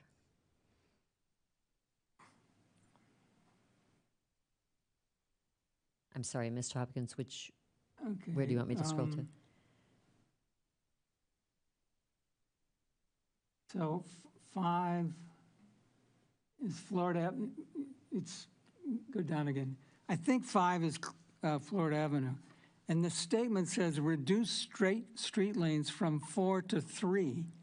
Florida Avenue in that section is only 2 lanes. Am I misunderstanding something? Kevin, do we need to explain that? Possibly. Do you have that? I can't actually see what's on the screen. Also, the video is a little behind the audio I'm getting through the phone, so. Oh, but I'm not seeing the map on the screen, but I can go pull it up I'll pull it up on my computer. I'll let you know. okay. Well, I think this is the Florida Avenue corridor project that RPC did recently, isn't it? Number That's what 5. it appears to me to be. Yeah. Yeah, let me, I'm gonna pull it up on my end. Yeah, okay. Kevin, I do have the stream up. It's just there's like a 30-second delay to it. Okay. Yeah, no, I'm Rondell, I'm looking at the stream, but yeah, it's definitely a little bit of a delay, so I'm not able to follow along exactly. Okay, number 5, yeah. Yeah, so that's the Florida Avenue from Race to Lincoln. That's the one where we'll be putting in a multi-use path on the south side, and then this is the sort of the rest of that project also. So we already had funding to do that multi-use path, but then this is the rest of it, which is to redo the pavement. I don't know why it says reduce lanes from 4 to 3. Okay, well, the simple thing might be to lose main delete it. point. Just Yeah. strike Just that. delete the Strike reduce, that. because it otherwise looks like we don't know what we're talking about, which I prefer to avoid. Maybe it just was copied from number 1. Like that. Yeah, whatever, how it did it. But I'm trying to prove to Kevin, I told him I'd proofread this map, and I'm trying to prove to him that I did. Yeah, and I threw that one in there just to see if Lou would catch it. Thank you. Nice move, Kevin. Yep. Okay, now,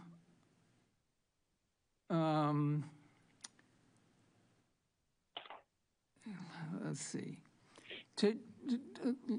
If we go to the place types map, Oh, wait, before we leave the Oh, okay. connected city map, so this, one of the comments we got tonight was about issues on University Avenue, and I feel like this has come up in previous meetings, and I thought we had said we were going to put one of these high priority project or medium priority project kind of indicators on University of Avenue, or at least a stretch of it, and I don't see that, but am I not remembering that correctly?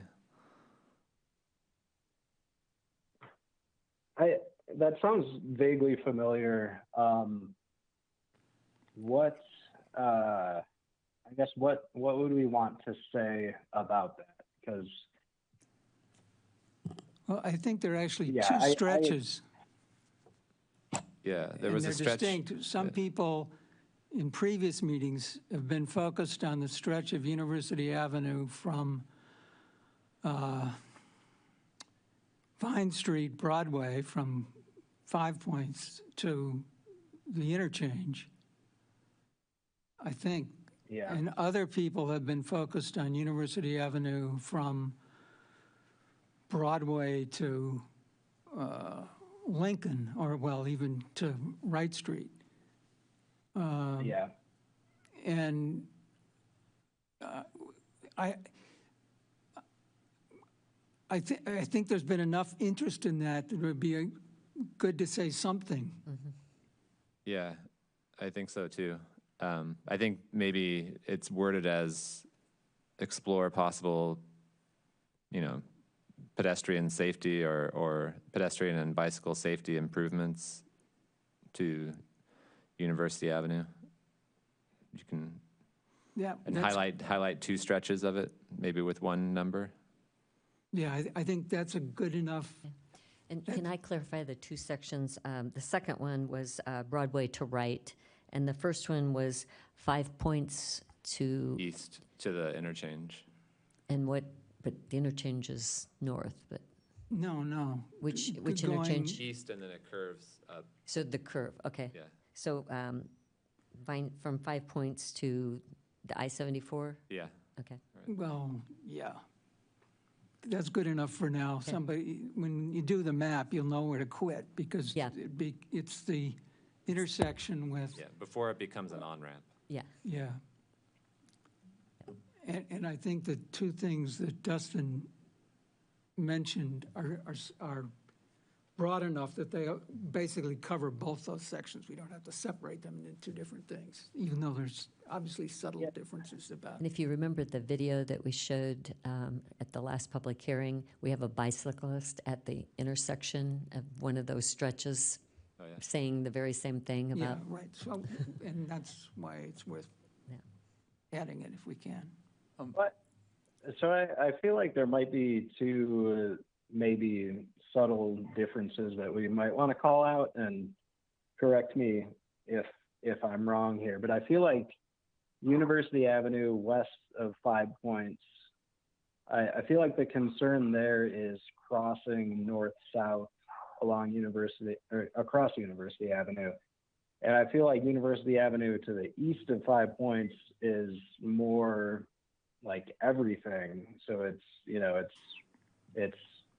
moving east-west along the University Avenue corridor, and then also being able to cross it safely. So I don't know. Any thoughts on that? I would suggest adding that scope to both stretches, because biking on University Avenue from Wright Street to 5 Points could use some help too, I think. Yeah. Well, it's not possible. Yeah, I mean, they Well- kind of added that it's like an 8-foot wide sidewalk for most of it, so it's definitely better. But yeah, I mean, You can make I'm it not two one to projects say if you that- want to, but Yeah. I agree with the distinction. I'm just trying to simplify.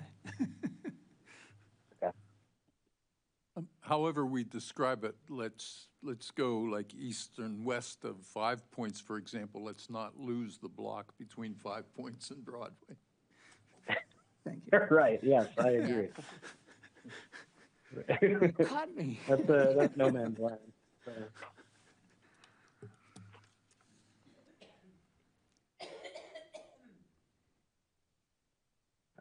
Okay, I think that's all we've got on Okay. the connections map. Yeah. All right. The development opportunities map. Boneyard Creek was added to this. I don't Yes. see that. Should be up there. If it's not, I'll need to add it. I don't know why. Oh, it's a unable to pull it. greenway. Okay. Okay, now I understand. And that's fine. I just, when it was said it was added to the development opportunities map, I assumed it was as a development opportunity. So I was looking for that. Okay, Yeah. never mind. Okay. I now understand that one.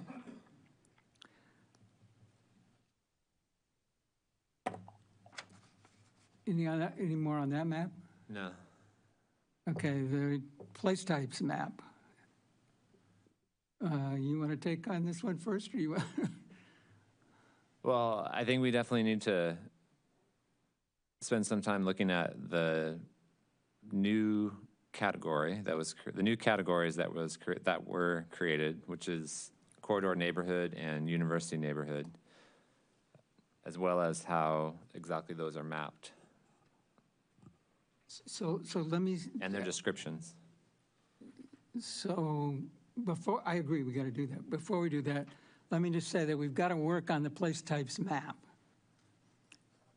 As far as I was able to do from the encode version, I could not get a readable version online, regardless of how I zoomed or panned.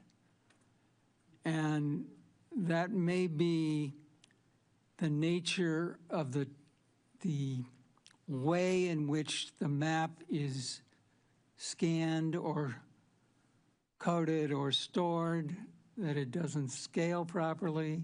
It may be that the text sizes are just way too small. But if I zoom in and make them bigger, they become so faded I can't read them. So what I just did was Kevin, I know you're lagging behind here. I just double-clicked on the map, and it's now downloading. Maybe you can explain how that process works. Well, I guess first I would ask Lou, did you click on the map so that it downloaded the higher quality version? So that's what I just did, Mr. Hopkins. I just clicked on it. Can you zoom in now? Yeah, you can zoom. Yes. Well, zoom in for me. Well, hang on.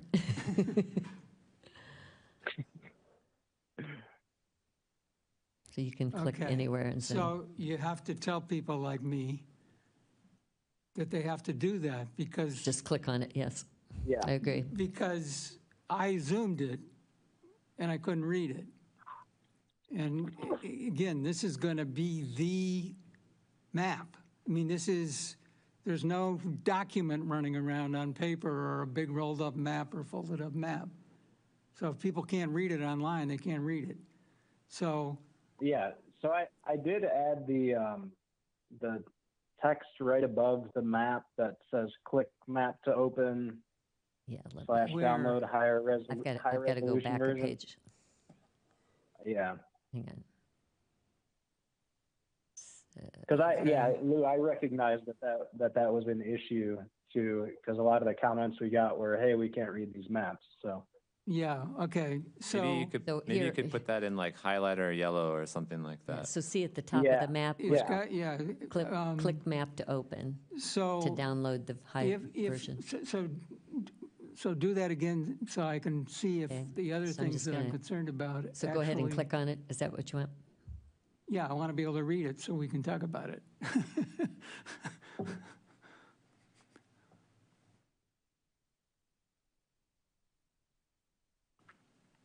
So Kevin, it's downloading now. I know you're Okay. behind. yeah, I feel like I might be right there with you because it looks like it's Yeah, slowly it downloading. takes a while to on my end. download. Your 30 seconds is getting eaten up. Okay. And where would you like me to click on? Well, The neighborhood check the corridor. upper left. Up in here? What I want is, say, a quarter of the map, the northwest quarter of the map.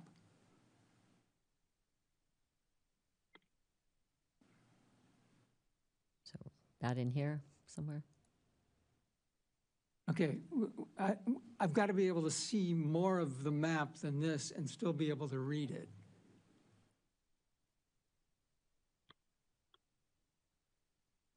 Go up into the, what's the, you can't just pick a size or pick a zoom level?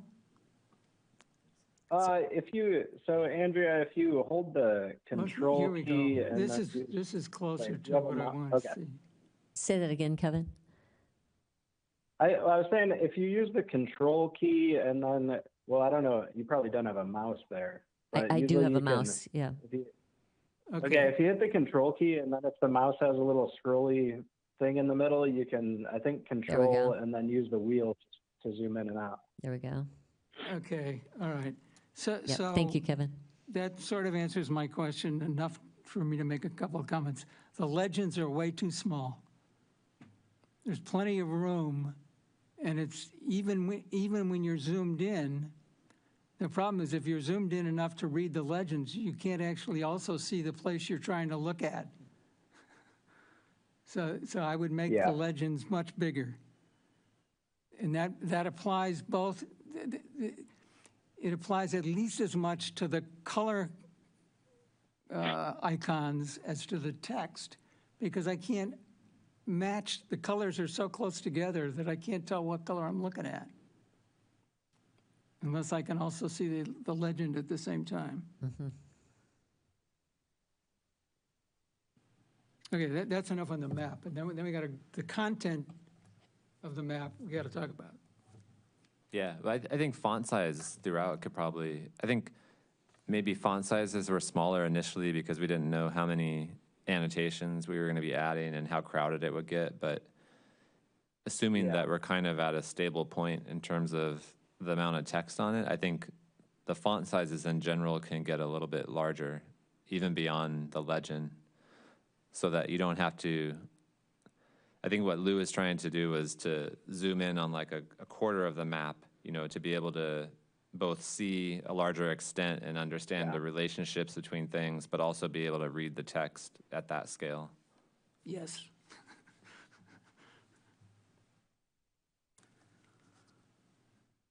And the intent, as it has been for a while, is to get this into a more interactive online map once we actually have the content, in place.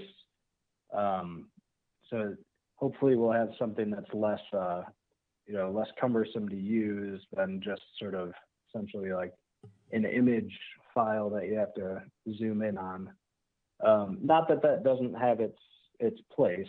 I mean, we'll have that as well, but it would be nice to just be able to click on a place and see, hey, here's the place type, and here's the associated info with that place type. And for the public that's here this evening, the maps that are on the walls, those have been updated. So it's the same map that you're seeing here online have been printed on the walls.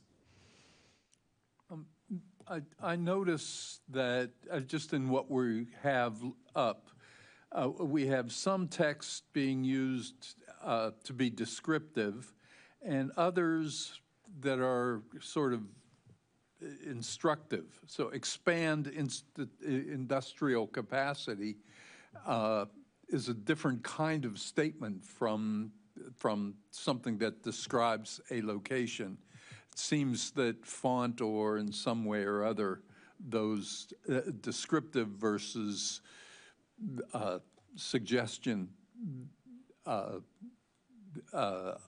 text should be distinguished. Yeah, like wayfinding information versus the annotations. Yeah. Yeah. Yeah, I get it.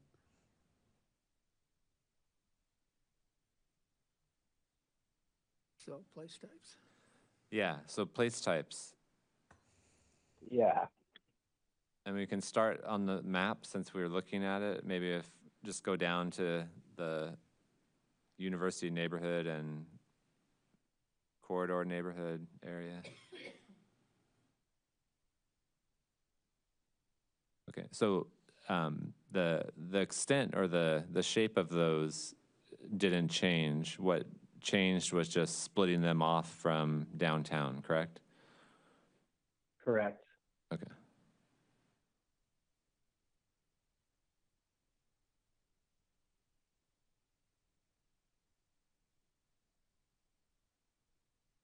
Can you go down to go down to Philo and Windsor.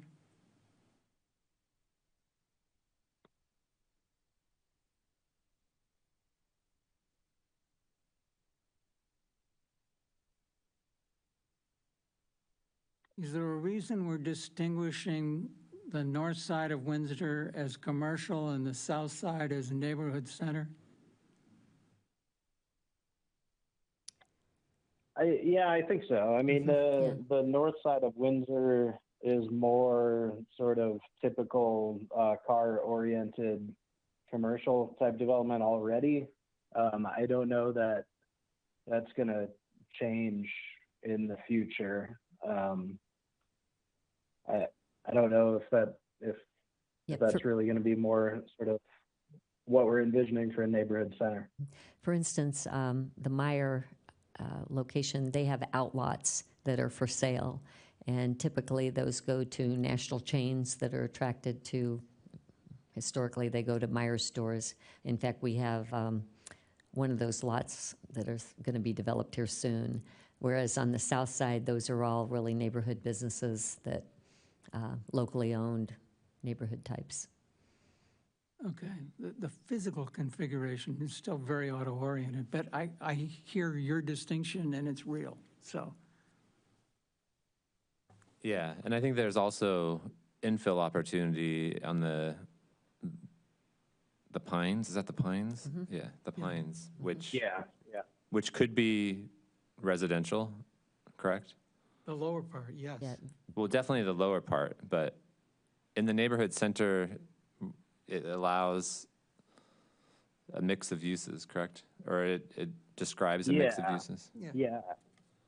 Yeah, I could see, like if they wanted to add some residential sort of on the, on sort of that southwest part or the southeast part, that would make sense. Right. Okay. Yeah, I'm just trying to think through why it makes sense for it to be neighborhood center, which to me it does. Yeah, okay. Yeah. I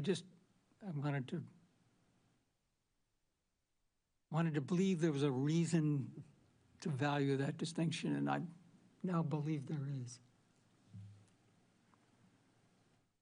So maybe we can look at corridor neighborhood description first, since this is the first time that we're seeing this. Yeah. Do you want me to switch to the definitions? Yeah, sure. Can you switch to the definitions? Yeah, we'll try to do that here.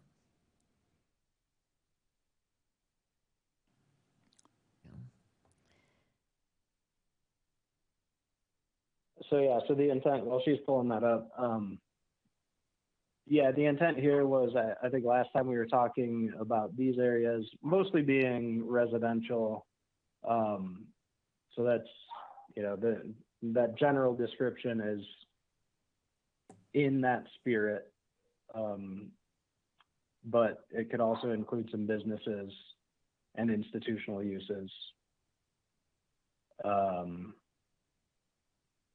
And that's reflected in the land uses. And then the building form, I just put 3 to 5 story buildings.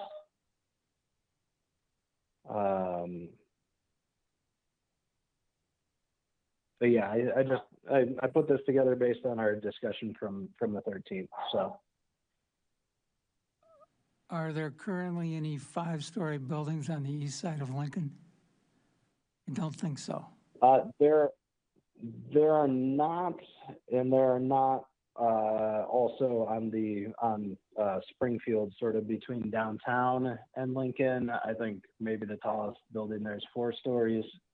I would suggest that we say 3 to 4 story buildings. You can fight about it at the zoning ordinance, but by keeping it to 4, we don't have to fight about it now. Right. And I think it does apply to both Springfield and Lincoln.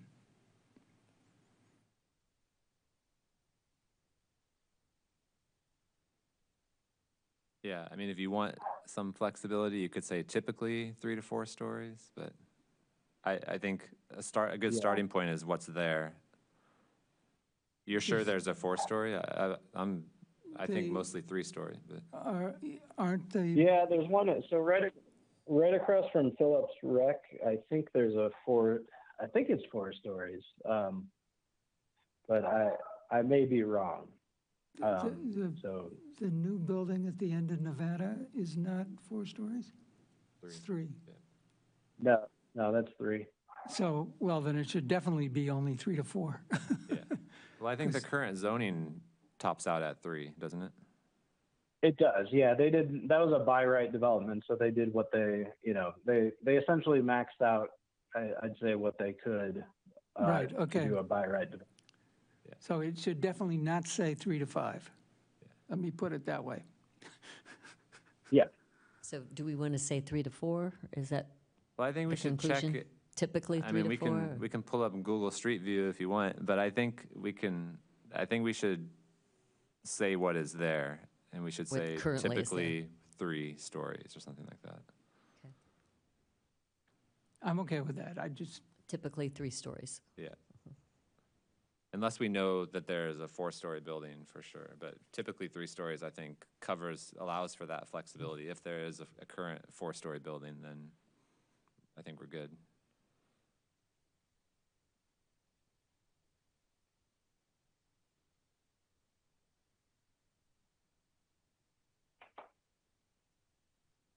Okay. I'll take out the redundancy then with typically right after that, in that phrase right after it. Yeah, I think We won't say typically twice. We'll come up with something else. Chinchi just pulled up a picture of the one we think you're talking about. It looks like it's 3.5. It's like a half-buried basement level, maybe, something like that. Yeah.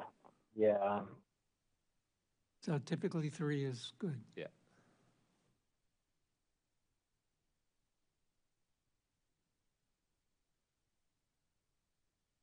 My general reaction is I think it accomplished what we set out to accomplish.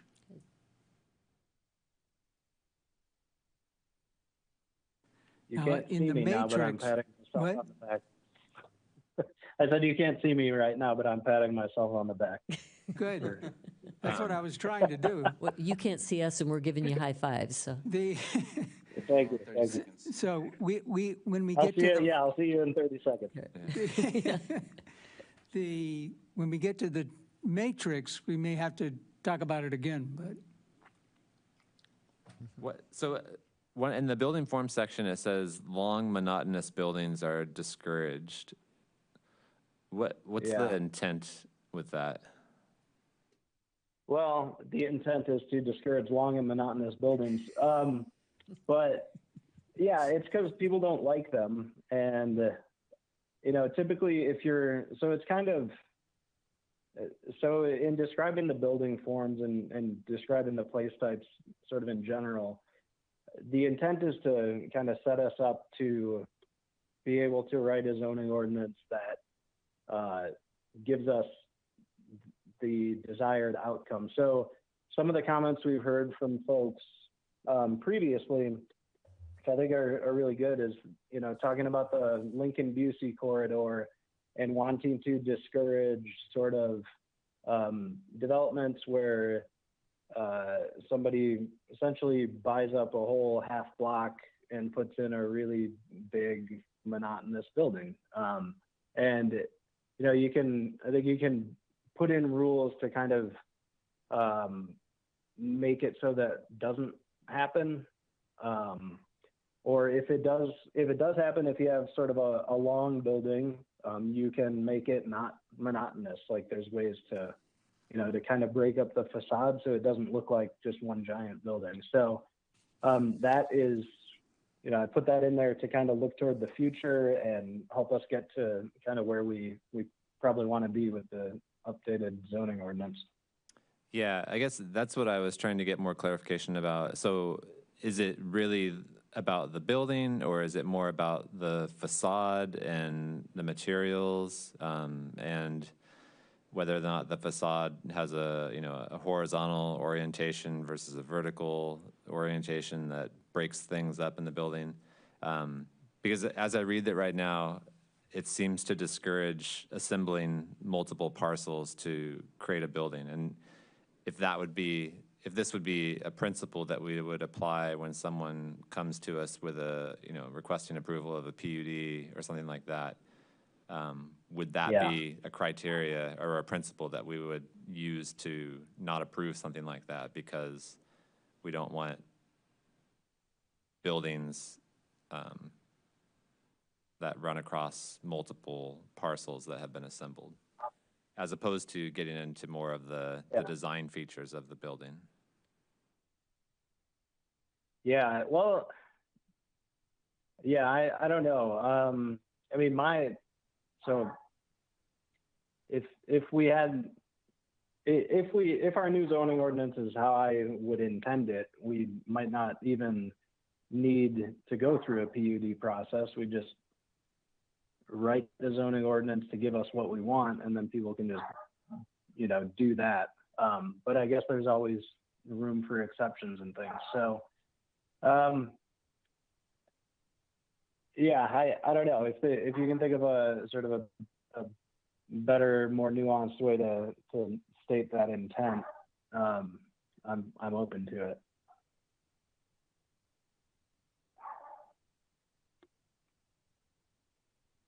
Let me think about this for a second.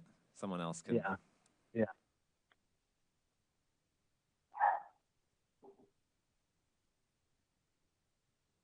So were there go ahead.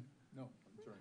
Were there changes in any of the other text descriptions of types? University neighborhood.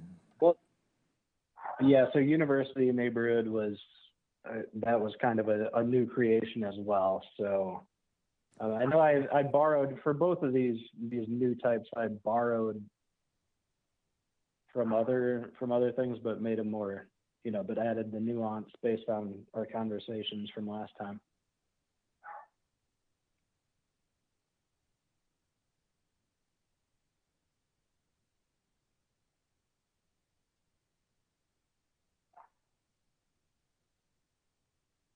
And you'll note that in university neighborhood, I didn't shy away from saying height. I didn't shy away from using density in there, even though we're avoiding that elsewhere. Right. So I thought of something, if we can come back to the building form. So I see this described in some cases as, rather than discouraging long monotonous buildings, we could say that we want to encourage something like a more vertical facade design or rhythm or something like that. I don't know what the architecture, the correct architectural description would be. But I think that's what we're really after, as opposed to, taking issue with someone assembling 2 or 3 parcels to make an apartment building. Is that not? Am I not talking the right architectural lingo? I'm unable to come up with. Well, so Dustin, I think you may be more on track with what we'd want to see, but I'm thinking since we're trying to make this plan readable for just regular folks, what you're describing, I think, would be maybe harder for folks to understand than if we say, we don't want to see these sort of just big nondescript buildings over half a block or whatever it is. Because the intent isn't to discourage, say, somebody taking 2 or 3 parcels and putting up, a building there. It's more like taking half a block or a whole block and just putting up a continuous, kind of blankish facade along there. Yeah, well, I think this is where it comes back to the users of the plan. So yeah, we want it to be understandable by everyone, but we also want to make sure we're communicating what we intend to the development community who's going to come to us with proposals based on what they're reading in the plan or what they meet with you and you tell them is in the plan. And then we're going to be making Right. decisions based on the language in the plan. And it would be hard for me to, I mean, this is one of these things where applying this as a criteria to approve or disapprove something might be more of a challenge. Because I've already, to my mind, I'm thinking, oh, we want to discourage, assembling a few parcels together to make a building. But you're interpreting this as it's assembling parcels in the entirety of a block or something like that. So yeah, I don't know. I just think, I have some wording. yeah, That long horizontal elements should be interrupted with vertical elements or. That's better than saying vertical elements, because if you say vertical elements, that to me is a completely different kind of building that we don't want. Yeah, no, but the extended horizontal elements should be interrupted yeah. somehow. There you go. I think like that. that gets at the issue without really thinking about or implying a certain scale. So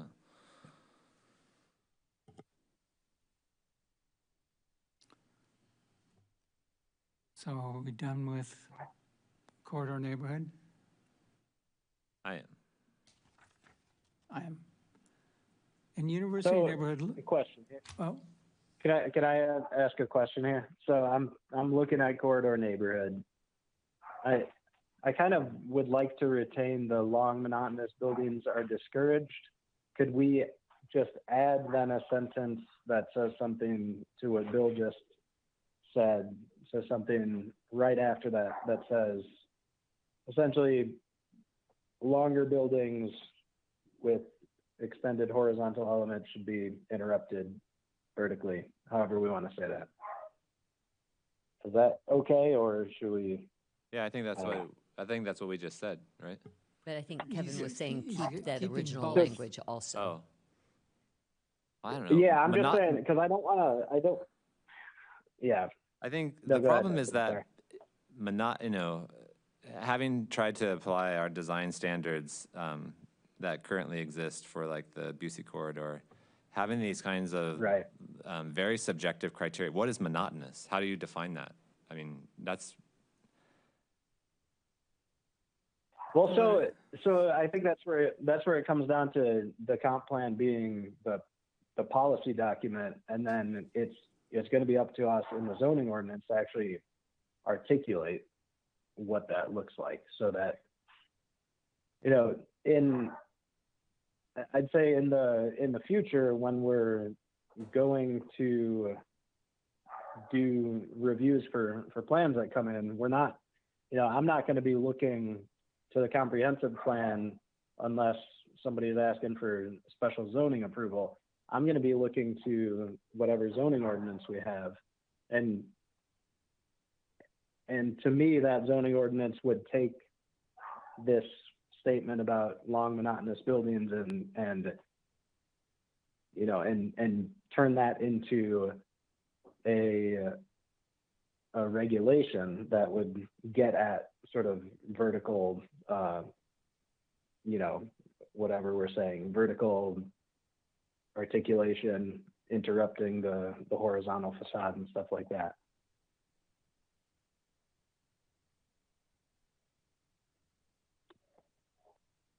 Sure. I guess if that's the end point. So you're describing a future of no planned unit developments, I guess. And if that's where we're heading, then that works. But yeah, I know. And yeah, let's not. Let's not assume there are no PUDs. Right. I'm not saying that. But however we want to phrase this, I just want to make sure it gives us good direction for the zoning ordinance. So. Well, I'm feeling like we're probably going to end up continuing this to another meeting just because we want to see some of these revisions. So can you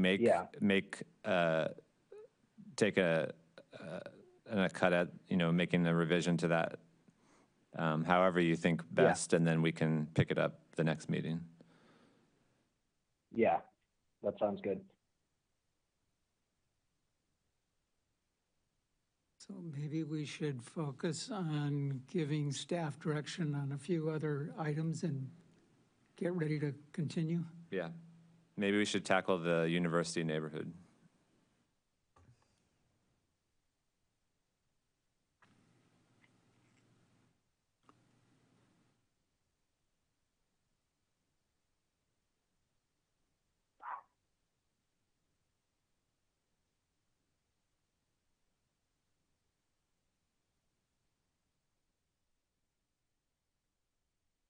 So there was something when I read through this.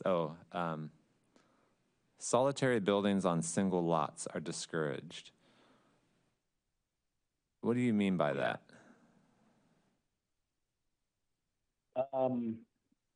Let's see. Like, so can you explain what would be problematic about that, I guess is what I'm really after. Because in my mind, I can think of examples of that would fit or make sense. Yeah, I can't recall exactly what my mindset was when I wrote that, but I think it was, I feel like it was trying to get away from sort of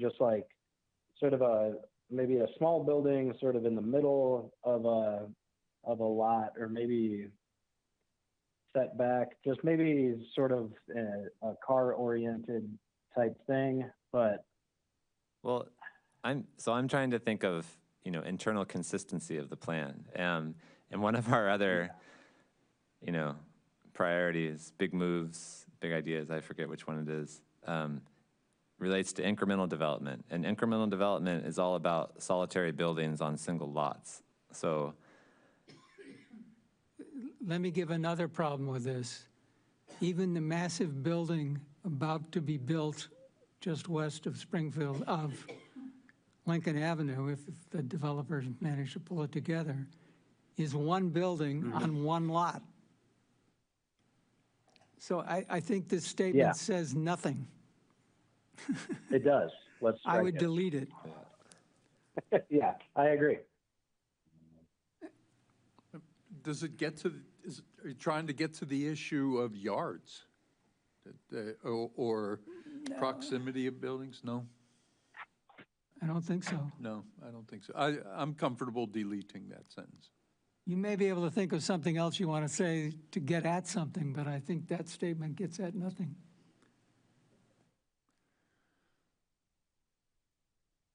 yeah, I mean, I hear what you're saying about having like a small building sandwiched between two big buildings, but that would also be the opposite of a long monotonous building. So I don't know. I don't know why that would be necessarily a bad thing. But I mean, and that's also just an opportunity for somebody to come in and redevelop it. If you've got a tiny building just sitting on a single lot, and this is an area that encourages sort of higher density stuff. So I will delete that.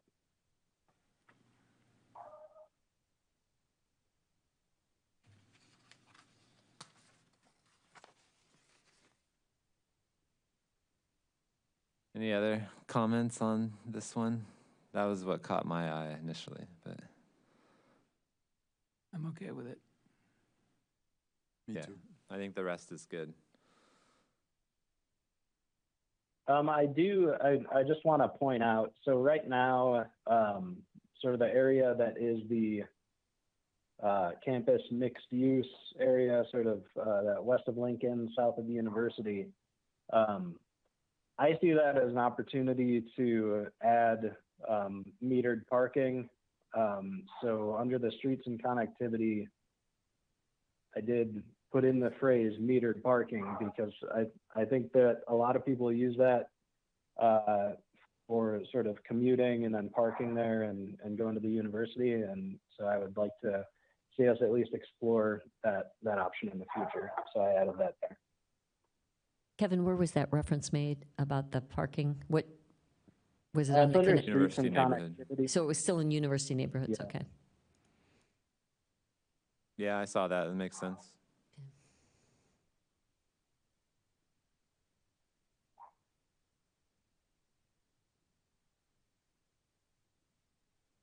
Okay, is there anything else that we want to try and tackle tonight? Any pressing? I would just say that some things to think about, but I agree we want to wrap up and continue. Yeah. You've got a 6-story apartment building image in N2, NC, and CN, and it clearly doesn't belong there in my view. I mean, you can work on the whole matrix. Needs to be worked on. It's valuable, it's really good, but it has some problems. Can you elaborate on that? Because to give staff direction so that we can try to have it as clean next time as we can. So at the moment, I see a 6-story apartment building lined up as permissible Okay. in N2, in neighborhood corridor, and in neighborhood center, and in corridor neighborhood. And I think we've just said that we don't want that. Yeah. Are you talking about For the photos. the 5 to 12 units, that one? Or which one? Well, it says 13. The 13 plus units. It's yellow in those. Yeah. So that's kind of we would want more nuance. So that's. I would not take the saying we yellow would- out for that. We don't want that. We're saying in our types we don't want. We can discuss it next time. Let me just put it that way. That to me doesn't belong. I don't think Sure. agreed, but Yeah, but it's not. I mean, I don't know how many. I can't recall off the top of my head how many units that apartment building actually has. it's not that it it's might be- 13 units. It's that it's 6 stories tall. Yeah, I think we just went through and made a change to corridor neighborhood to say typically 3 stories, and then we would show a 6-story building. So there's a disconnect between what the description is. And there's no way you're going to put that in an N2. So that's the most obvious example. There's some other subtleties within there that we can discuss next time. Okay, yeah, I think that's a good leaving off point. Food for thought. And Mr. Hopkins, if there's anything that you could send us in advance, that way we could be prepared, if you do have some thoughts. I mean, I know we can still there discuss isn't next, anything we're going to more. continue There it may for be sure, some but of the stuff you work on in the if we could meantime. have it, a pretty clean version for you next time would be preferred. Okay, so just as a reminder, we didn't close the public input portion, so the intention is to continue the meeting, continue the public hearing to our next meeting, and allow for public input during that meeting as well. But to do that, we will need a motion. So moved. Okay, so there's a motion by Mr. Hopkins to continue plan case number 2502 CP25 to our next, which will be a regularly scheduled meeting of the Plan Correct. Commission, I believe, on Correct. April 3rd. Is that That's the correct. correct date? Okay. Yes, that's correct. Yeah. So do we have a second? All right, we have a second by Ms. McFarland. Any discussion on the motion? All right, looks like we're ready to vote. Can we have a roll call, please?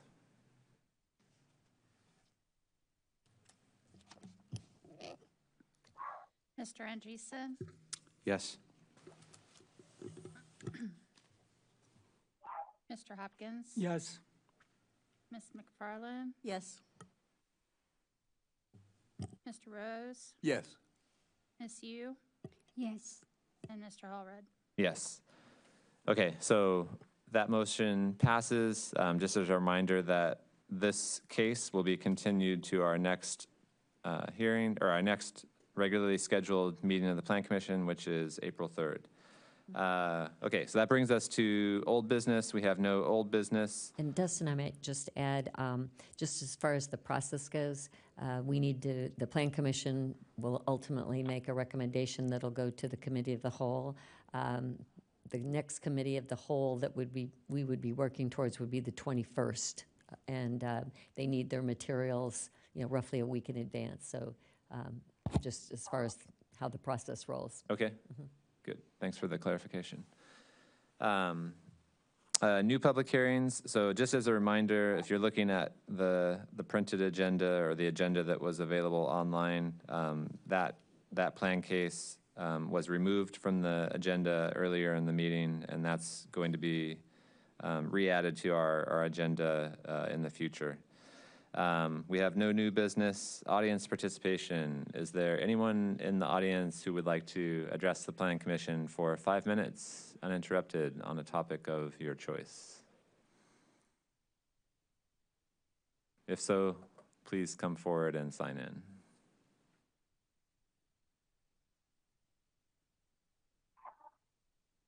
No takers. Okay. Staff report. Do we have a staff report? We do not. All right. We have no study session. At this point, we'll say we are adjourned at 9:30. Thanks, everyone.